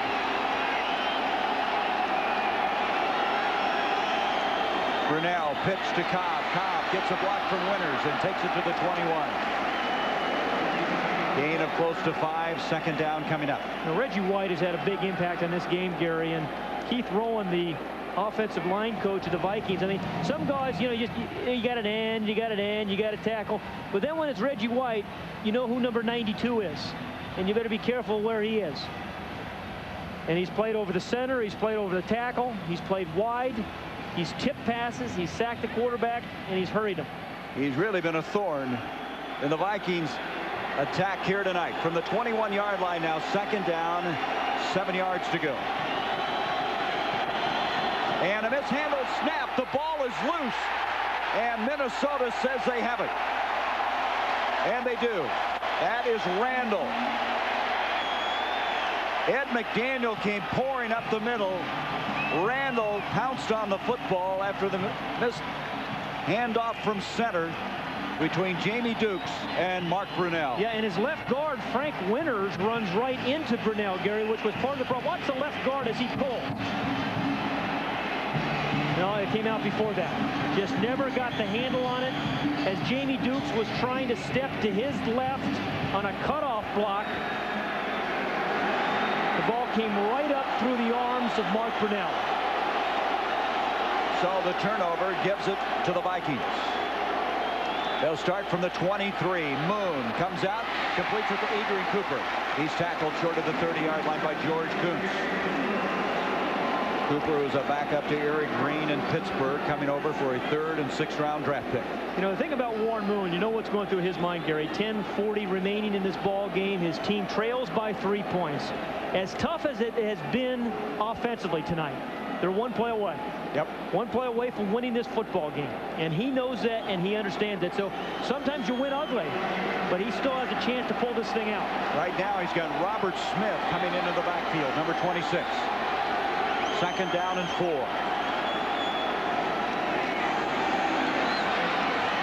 Moon to Smith. He makes the catch. He may have enough for the 1st down.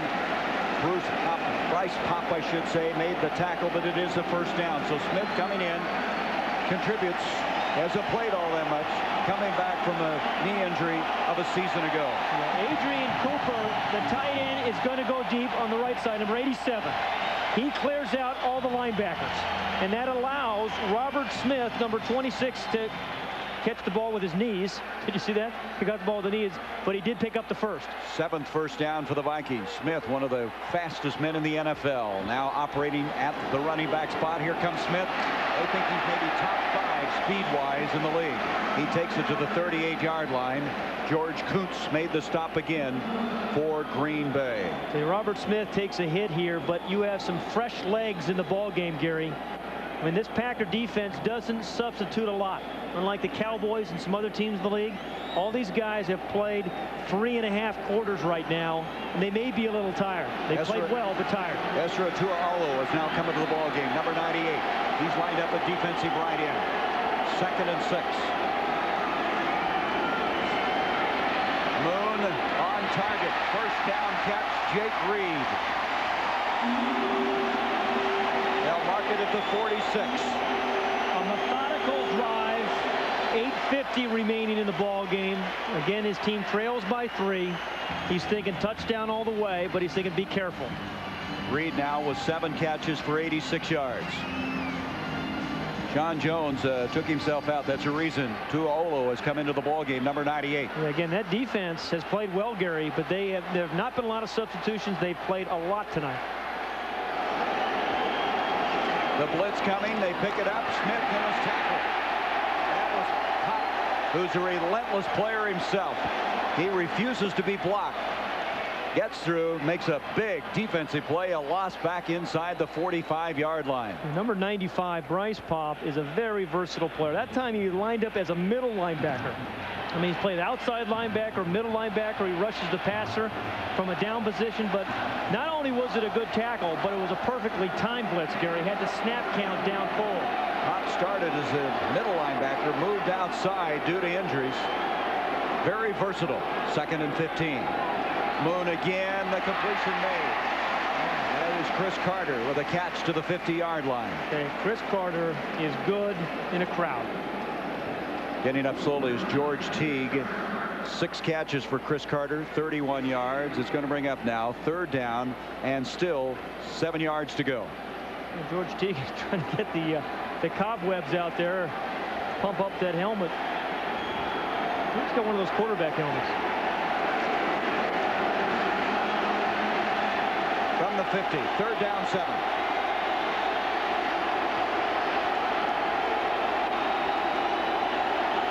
The blitz is coming. They are able to snap it out, and the pass is incomplete. Carter feeling he was interfered with by George Teague, but nothing doing. It's 4th down. Great play by George Teague. First of all, it was the blitz that forced the quick throw by Warren Moon. So Fritz Schermer changes it up some. He's laid back and played zone tonight. He comes after it's the inside blitz by Willis, number 56. Teague had his right hand on him. They're not going to call the pass interference on that. 10th punt now for Saxon. We've had 19 punts in this football game. It's been a good game for 19 punts. Fair catch called for, and Pryor almost interfered with. Flying down there was Robert Griffith. No penalty flag. We have 6:57 left in this game. Green Bay protecting a 3-point lead. What you see here is a busy business traveler paying his phone bill. That's because he's staying at Courtyard by Marriott, where, when you apply for a new AT&T corporate calling card, you'll be sent a certificate worth $10 of AT&T long-distance calls. So when you stay at Courtyard, you'll not only leave refreshed for the next business day, you'll feel pretty good at the end of the month, too. For details or reservations, call Courtyard at 800-321-2211.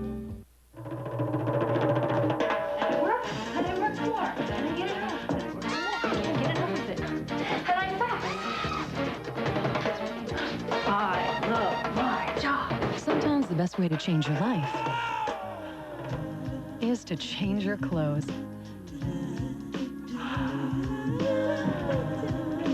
How was your day? I forget. Fruit of the Loom. Clothes that make you feel good.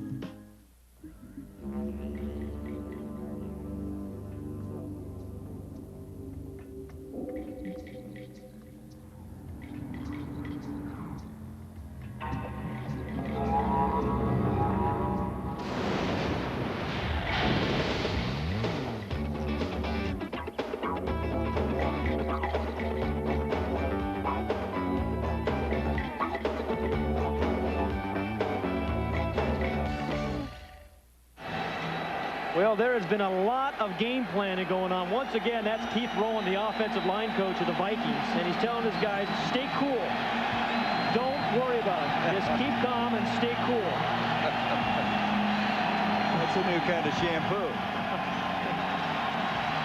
In this game, the Packers have 152 yards in offense. Minnesota 135. Listen to the crowd. Brunel to Bennett.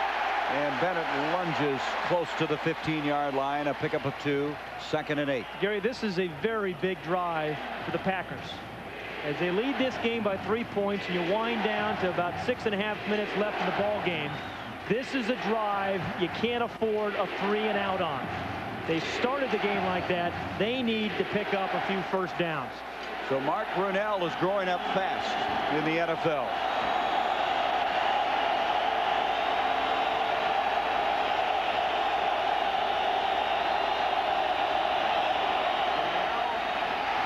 He was trying to get it to Sterling Sharp, who had cleared, but a hand up batted it down. 3rd down and still 8. Let's go to Kevin Keitel. Hey, Gary and Pat, I know we're in Minneapolis, but on this end of the field, the stands in the end zone behind the Packers are full of cheeseheads. Reportedly 15,000 people or more from the Green Bay area have come to Minneapolis to see their team, and it is loud for the Packers on this end. Back up to you. Border warfare. They just come across the river and come on in here. How dare them do that? Come into the home of the Vikings. More cheeseheads than Hannibal had elephants. There's a bunch of them. 3rd down and 8. They're going to reset the clock, and that's what the holdup is all about. They start the play clock. Brunel, 3rd and 8. Big play. He's going to give off to Bennett. They try to cross him up, and the Vikings were not fooled. It's 4th down. This is a good Viking defense. What looks like is going to be a play for perhaps a first down just shuts down after a very short game. And that was Jack Del Rio who shut it down. Looks like Vincent Glenn is gimpy out there. He's going to have to come out of the ball game. Glenn is shaken up. Todd Scott will come in on this punt return as Hendrick will punt from the 5.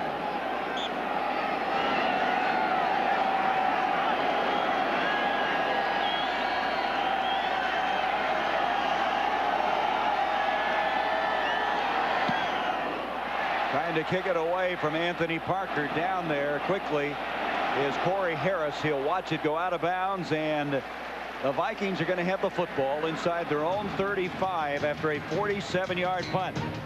Minnesota down by 3, 5:32 to go.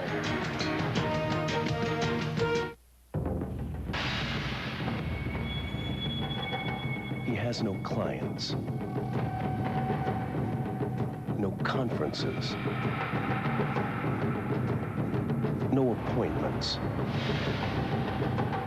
no schedules. For contemporary man, that kind of freedom is found in a different form. El Dorado.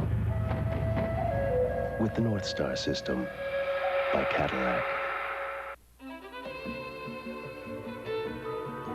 Imagine video like you see in the movies. Graphics you want to reach out and touch. Numbers that fall into place instantly. If that's what you want from your PC, then there's one thing you'll want to have inside it. Because there's one thing that runs all your PC software best. The Intel Pentium processor.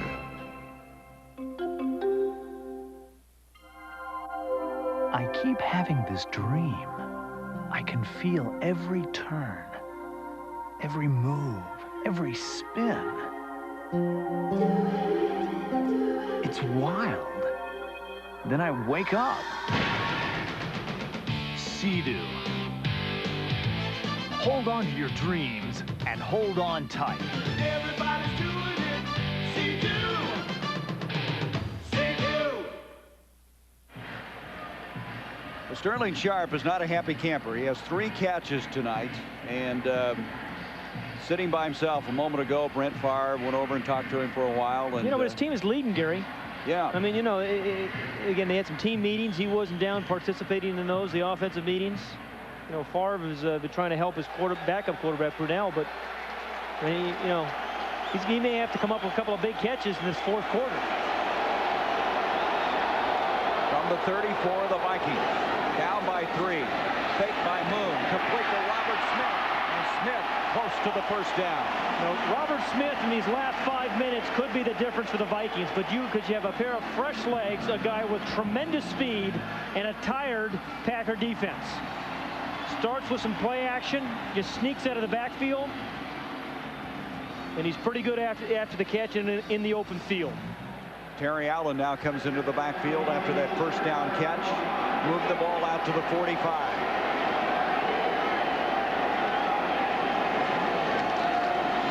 To Allen. Allen still can't find any running room. Reggie White gobbles him up there.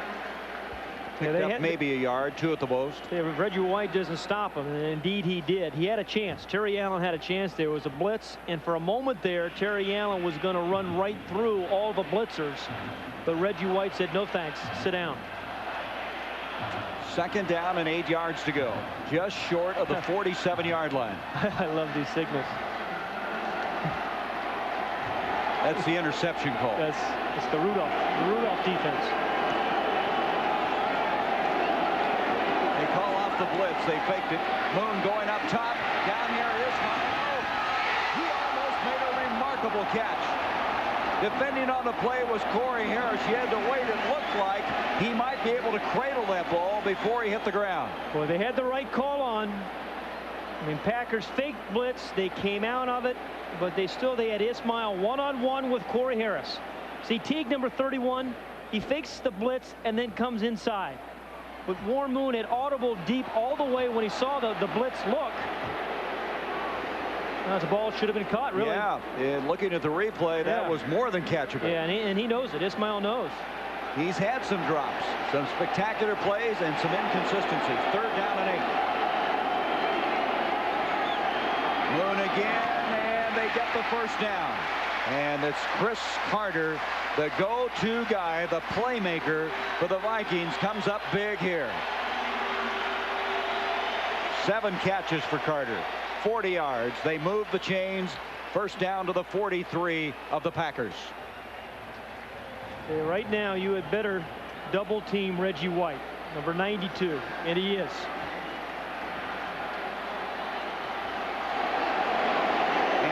Comes into the backfield now. the tailbacks. Moon throwing far side. Catch made by Carter. Breaks the tackle to 40. He's got it to the 30 to the 29. 15 yards on the play, and Chris Carter now responding down the stretch. Chris Carter picked up a nice block by Jake Reed, the other wide receiver, to get those yards after the catch. First it makes Teague miss, and then Reed there on Buckley. I think you're just beginning to see a tired Green Bay defense, Gary. First down at the 29. Allen comes in. Longest drive of the night now for Warren Moon and the Vikings. Play action by Moon. Boy, he's got all kinds of time. Over the middle. Carter! He can't get it. Teague was there. The ball just a little too tall and long.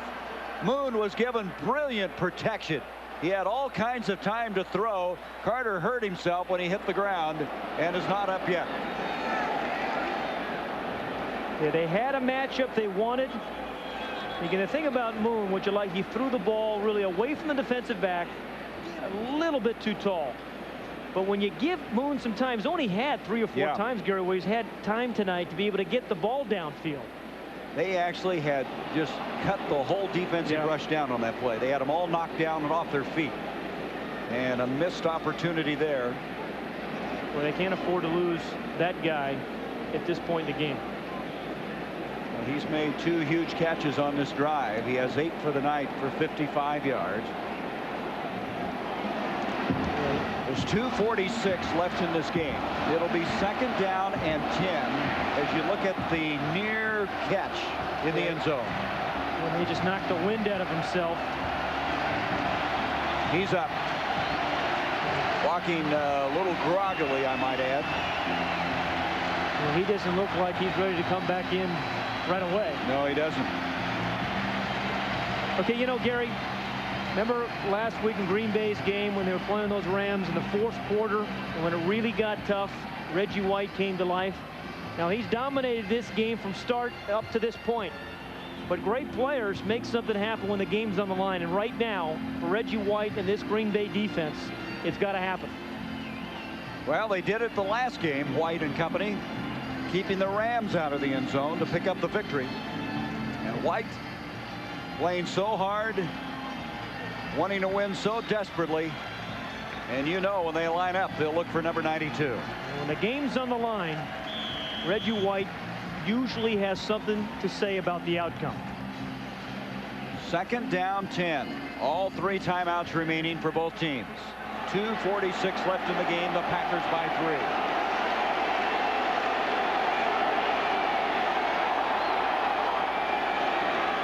Jordan comes in motion. Moon to Jake Reed, and he'll be stopped just short of the 20. A yard and a half short of the first down. Doug Evans made the stop. Well, the Vikings were thinking about Reggie White, I promise you, because they had 2 guys take care of him, and they rolled away from him. First you roll away from White, then you get Hinton, then you get a back to chip him, and a 3rd guy blocks him. And here comes Chris Carter back into the football game on a 3rd down and a long yard to go.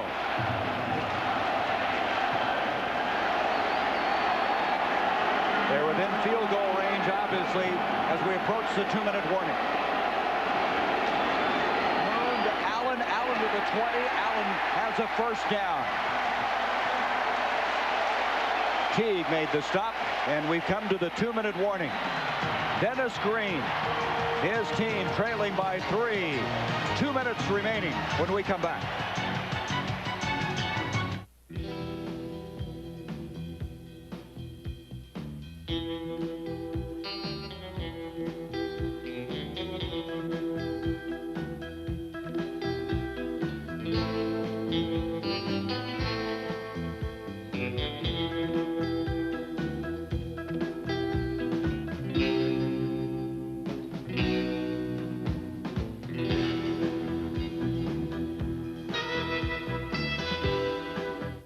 The car on the right was filled with Castrol Syntec, a synthetic oil, the other with conventional oil.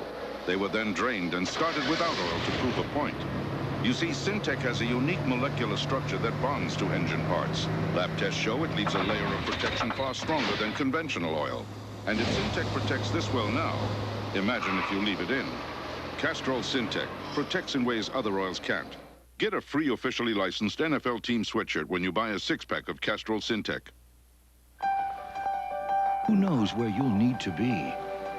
But if your battery is more than 3 years old, it could fail this winter. Before you're stranded, get the next generation of Die Hard. Here's proof exclusive new technology creates the most powerful, longest-lasting Die Hard ever. How many starts does your battery have left? Better use one to get to Sears. For the next generation of Die Hard batteries, don't trust your family to anything less. Only the third short yardage play by the Vikings. The first 2 times they ran away from Reggie White. This time, they're going to block him and run right at him. And it's Adrian Cooper who blocks him, but holds him. Grabs his jersey. Now, there was no call there, and Reggie White was really hot about it. I think Adrian Cooper was a little hot, too. Remember, he got into a fight this week with John Randall, and in the locker room, Dennis Green didn't make a lot of it, but Cooper taking some of that venom out on the opposing team right now. Okay, Gary, this is kind of fun because you have some big-time players and big-time egos, and when the game's on the line. A lot of pride. Yeah, and a lot of pride on the line for guys like Reggie White and Sean Jones and Warren Moon. First down at the 18. 2 minutes left. 3 timeouts left for the Vikings. Ismail goes in motion. Moon completes it. The catch made by Ampley.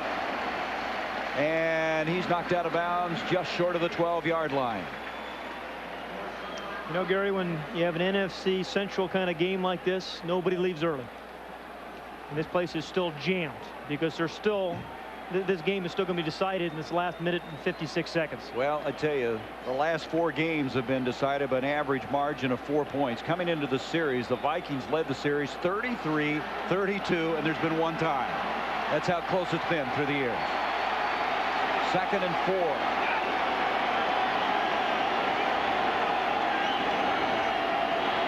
Moon again, same play, Ampley. Did he get the first down? They come right back to Ampley, who they picked up from the San Francisco 49ers. He makes the catch. You know, Gary, give Brian Billick, the offensive coordinator, a little credit because he came right back for the same play. It was not defended well the play before, and they ran it 2 plays in a row. First down by siding the ball. First down at the 8. Timeout. Warren Moon will use the first. Now force the defense to take the play away. You see the time remaining, 1:27 as we go back to the catch by Ampley. Yeah, what you like about it is you got a couple receivers bunched here. They're just going to clear out here. Ampley, the 2nd time in a row, goes right out in the right flat and is wide open. It's kind of like a pick play. No linebacker there, no strong safety there. And that's when they sit working on the linebackers. That's it. Now, they found a play, Gary. They've run it twice in a row, and they've made it work. But you can bet that Fritz Schirmer is going to make an adjustment as we have a first down now. The line of scrimmage, the 8-yard line. 1st and goal. Gary, a 3-point game. Clearly, Minnesota's thinking about getting this ball in the end zone. And to me, their best shot is Chris Carter. I mean, 3 tough touchdown catches against Miami earlier this year. And where Chris Carter is especially good is right down here inside the 10-yard line. Get a jump ball, huh? Yeah, give him a chance. 1:27 left. Ampley is in the backfield. You watch Carter come back onto the field. Jake Reed split to the near side along with Carter.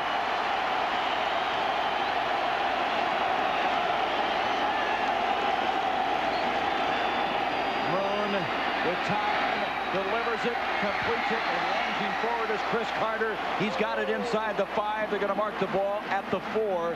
2nd and goal there. See, 1:15 remaining in this game. The ideal drive right here, even though it's only a 4-yard drive, is to have that clock hit about 2 when they get the ball in the end zone. 9 catches now for Chris Carter. 59 yards. They're at the 4.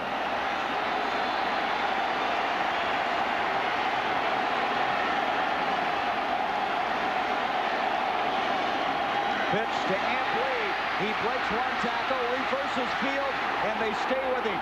Bryce Pop would not give up. He came back, made a huge stop, a loss back out to the 13-yard line. Gary, it's only fitting that a big defensive play, as Reggie White was hurt on that play, but a big defensive play again when it really counted. This time by Bryce Popp.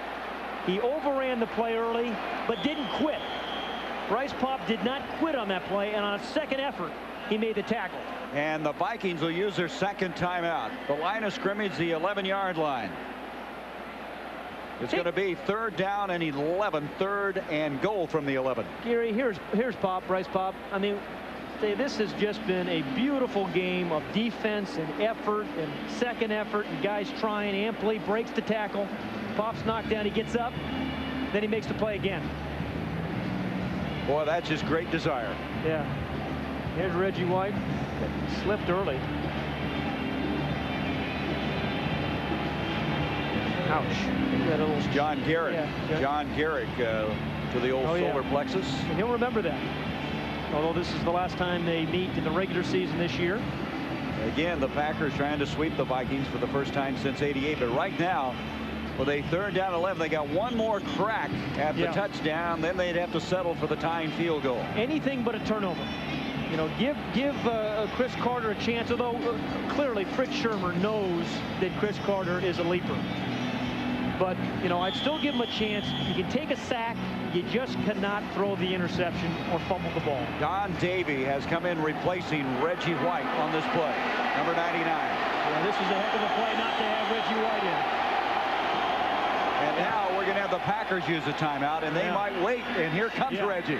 Yeah, and just give him a little longer blow on the sideline and let him come in. That's a smart play by Mike Holmgren.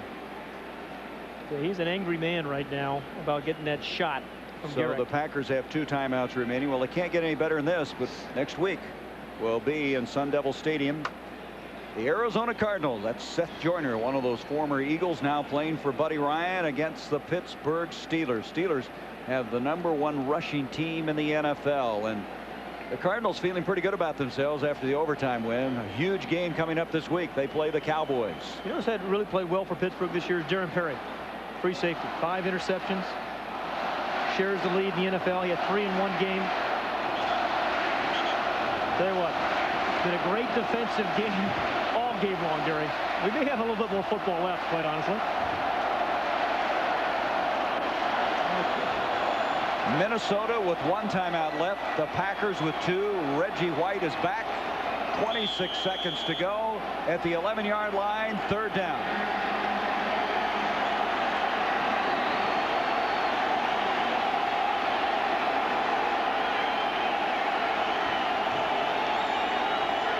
Andrew Jordan in motion. Moon going into the corner. The ball is up and incomplete. Jordan, who is in motion, the intended receiver. Corey Harris defending on the play. And here comes the field goal attempt. Quad Revege, you might remember, beat the Packers last year with a field goal after that remarkable catch by Eric Gulliford. And Revege will come in here.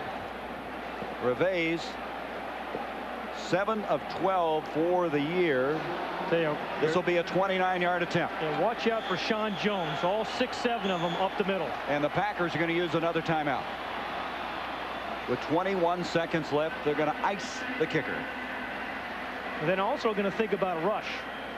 I mean, when you have a guy like Sean Jones at 6'7", you know, Reggie White inside, you got some big guys who can push the pocket and who can jump. And remember, Jones and Reggie White have tipped a lot of passes this year.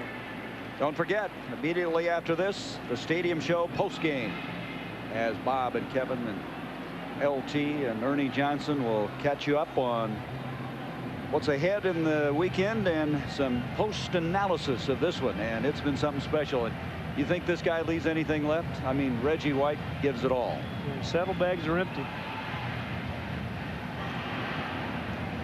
You always wonder what a field goal kicker's thinking at this stage. I mean, this game has been a true black and blue division battle, and it's going to come down to his toe to see if they go to overtime.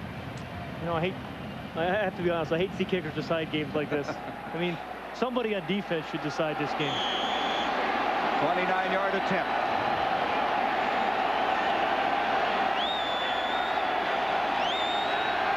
His kick is up, and Revés has tied it.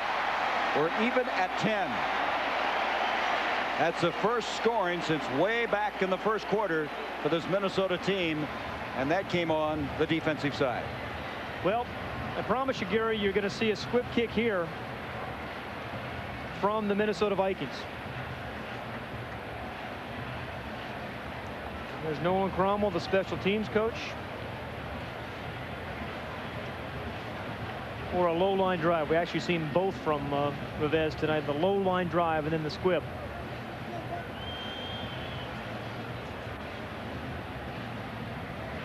They've had 4 overtime games in this previous history of this wonderful series. Minnesota has won 3 of them.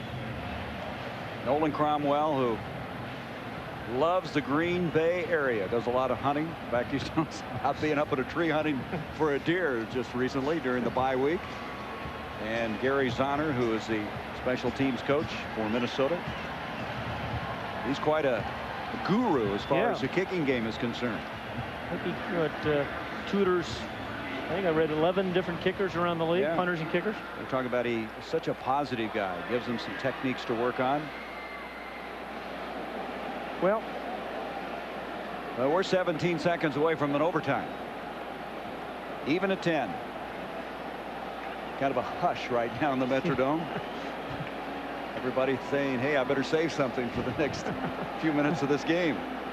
Or call the office in the morning. I'm going to be a little late. I'm sure the boss would understand. Don't get caught on camera tonight.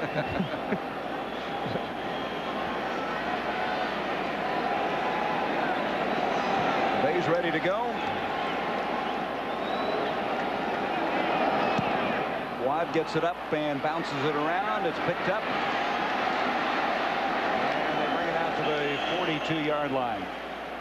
And so, with 13 seconds left now. This is not over. You know, Green Bay still has a timeout remaining. Jackie has a career long of 54 yards. Now, the one thing the Packers have not done is they've not had a good vertical game today. Well, Jurkovich was the guy who actually came up with this. He's a nose guard. Yeah, I was going to say, the good hands guy. Yeah. I tell you, he did a good job of blocking it, but Gary, let's set Green Bay up here. They need to get to, well, the 37-yard line of the Vikings. They have 1 timeout, 13 seconds, and that would give Jackie a chance to tie his career long. From the 44. Brunel coming out late under center. Up the field, Sterling shot, can't hang on. Now, you know, you wonder, and this is just a thought, Sterling was not really into this game. It didn't look like a while ago. You know, he looked like he was terribly disappointed in what's going on. You wonder how it affects your concentration coming back in now. Well, that's the ball he catches all the time, and when you really needed it. Yep. That is when they needed. They would have been maybe 5 yards shy of a legitimate field goal attempt there, Gary. Well, he's not happy, but boy, the team needs it. Well, yeah, we said that when he wasn't happy. He maybe needed to make a big catch in the 4th quarter to bring his team from behind. 2nd down 10 from the 44. 8 seconds left in regulation. Brunel stepping up, throwing under duress. The ball is up, and it's intercepted and dropped. Momentarily, Dwayne Washington had it, and we have come to the end of regulation play. We are going to overtime. We're going to have the coin flip before we go away. 10-10. And we go to OT. We'll have a coin toss at the 50-yard line. Each team will have 2 timeouts. It will be played the same as a 4th quarter until one team scores or the 4th quarter is over. Gary, I tell you, with the new kickoff rules, this is the, you know, the overtime, winning the coin toss is even more significant. Yep. Because you're generally going to get the ball, you know, 35, 40-yard line. Jack Del Rio is out there, joined by Vincey Glenn, and coming out for the Packers is going to be Joe Sims and Shimura, the tight ends for the coin flip. In this game, the Packers with a total of 158 yards after regulation play. Minnesota 190.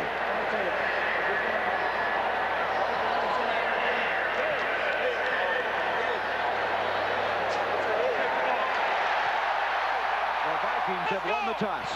Minnesota wins the toss. They will receive. When they thought about the new rules, Gary, this was the most significant thing in overtime games. We'll be back with the overtime in just a moment.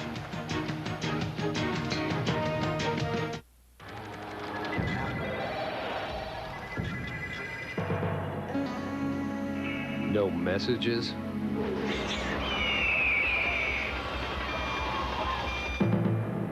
No faxes. No mind-numbing meetings. When I'm in my Eldo, I own the road, and nothing owns me. El Dorado with the North Star system by Cadillac. At Jiffy Lube, we understand that some people like to change their own oil. They want to save money. But when you think about the time it takes to buy new oil, get out the tools, do the work, properly dispose of the old oil, and clean up, well, just think about it. And then think about going to Jiffy Lube for your next oil change.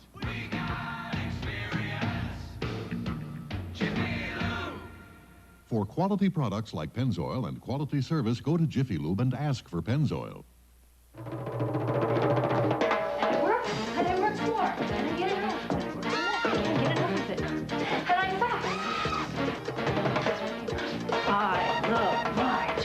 Sometimes the best way to change your life is to change your clothes.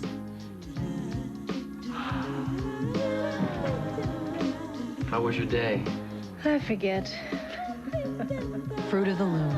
Clothes that make you feel good. This is the 6th overtime game this season in the NFL, and the previous 5 have been decided by a field goal. Jackie to kick off. Ismail back for the Vikings. Kadri waiting inside the 10. And he comes out to the 28-yard line. That's good, pretty good coverage by the Packers. We have a man down for the Vikings at the 21-yard line as Warren Moon will come on. That is William Sims, number 57.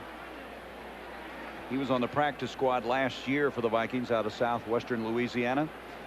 So we're going to have a stoppage right now while they attend to Sims. The 29-yard line is where the Vikings will start this drive in overtime. To us, quality isn't everything, it's the only thing. When J.D. Power and Associates ranked Cadillac the best overall car line for vehicle dependability at 5 years of ownership, we believe that said a lot about our commitment to our customers for the long run. It's an honor everyone here can share because all of our workforce was part of making it happen. I'm as proud of our teamwork as I am of the award, and so is my company, Cadillac. You got the winning color. My brother told me if I'll change my oil, I'll get a lot of miles out of my truck. I use Pennzoil, and I change it every 3,000 miles. Now with the revolutionary Pennstar molecule, Pennzoil clings to moving parts. Works like liquid ball bearings. Play Pennzoil's Ticket to Ride game. Scratch, match, and win one of 10 Harley-Davidson Softail motorcycles, one of 10 Harley-Davidson leather jackets, or one of 1,000 other prizes. Get game cards where you buy Pennzoil or have your oil changed professionally with Pennzoil. It's 1st and 10 from the 37. PJ throwing deep down the left side. Thomas is open. He's got it. Hoover Thomas knocks it out, and the clock is stopped. It's pandemonium here in the stadium. Down by 16, and now they're within a field goal to win it. At Fruit of the Loom, our sweats are roomy and soft. Because before you can be comfortable, you need to be comfortable. Fruit of the Loom, clothes that make you feel good. We're in overtime. William Sims assisted off the field. That was the holdup in the ball game. Warren Moon waiting now as they'll start the drive from the 29-yard line. You played an overtime game one time. And yeah, it was actually my very first start against Minnesota. We played 4 quarters, and then in the overtime, it ended up 10-10. Moon on the last drive was pretty effective. He was 7 of 10 for 58 yards, getting the tying field goal. Moon with time, and the catch is made at the 40-yard line. Padre Ismail to the 40, a first down. That's an 11-yard pickup, a beginning point now for Minnesota. And Kadri, he's okay, I guess, just getting up slowly. So this Green Bay defense has played superbly all evening, Gary. But boy, you know, in overtime period, you don't have a lot left. And as you mentioned, they have not substituted that much. Sean Jones back in. He took himself out earlier in this game. Here comes the blitz. Moon going up top, read the blitz, and incomplete, intended to read. He read the blitz, tried to get something one-on-one, and Doug Evans was equal to that. 17 yards rushing for Minnesota tonight. Again, this is the right adjustment. See the blitz, you get a three-step drop, you have a tall receiver in Jake Reed at 6'4". But again, you got to keep the ball in bounds and give him a chance to go up and get it. 2nd and 10 from the 40.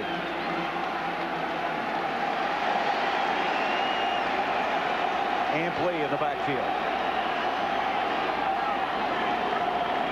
The blitz coming again. Moon to Chris Carter. Carter makes a nifty move and is about a yard short of the first down at the 49. Terrell Buckley stopped him there. 10 catches now for Chris Carter. 68 yards. 3rd down and a yard to go. And they're not going into a short yardage formation, Gary. You wonder how Reggie White can have anything left. No, yeah. On 3rd down conversions tonight, the Vikings 2 of 14.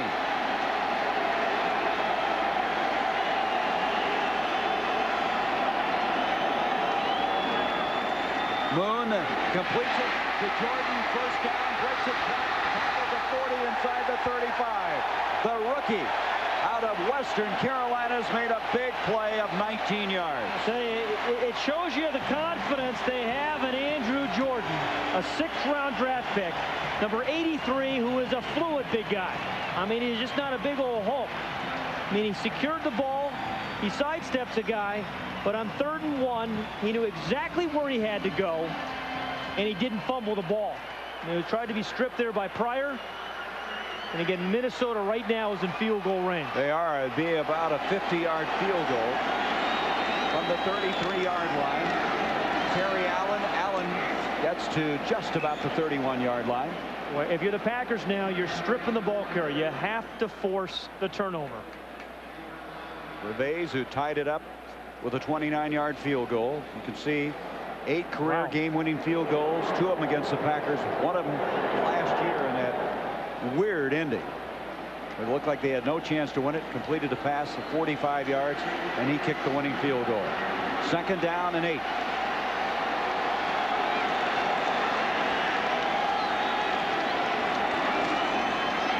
Moon with time.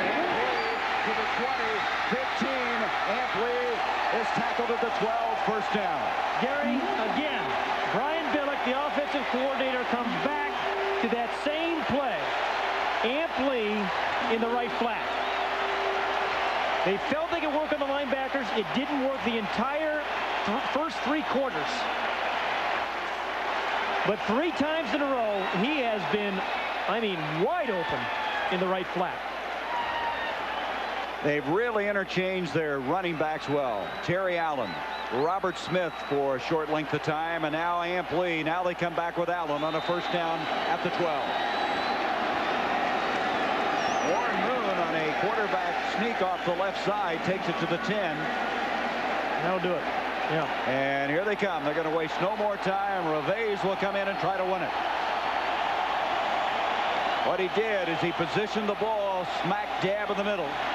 And Reves trying to win a game for the 9th time.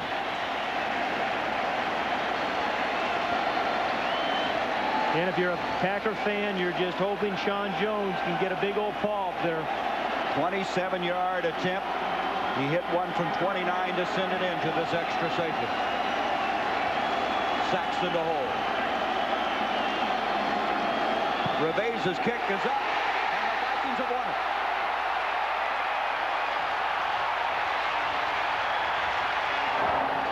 There is a flag at the line of scrimmage. Hold it. I think it's against the Packers, and it is 12 men. And so Minnesota goes to 5-2. Dennis Green is 5-1 against Mike Holmgren. The Packers go to 3-4 on the year. Reveiz with a game winner. The 9th time in his career he's won a game with his toe. And Reggie White played just a superb football game, but it wasn't enough. And a 3rd time, Gary, he's beaten the Packers with a kick. They got the hands up, as you suggested, Pat, but they just couldn't get there. And Reveiz was right down the middle. And Minnesota moves into the elite class now as far as contending for postseason honors. They're in great shape now. At 5-2, they go to Tampa Bay for the next game on October 30th. In overtime, Minnesota defeats Green Bay 13-10.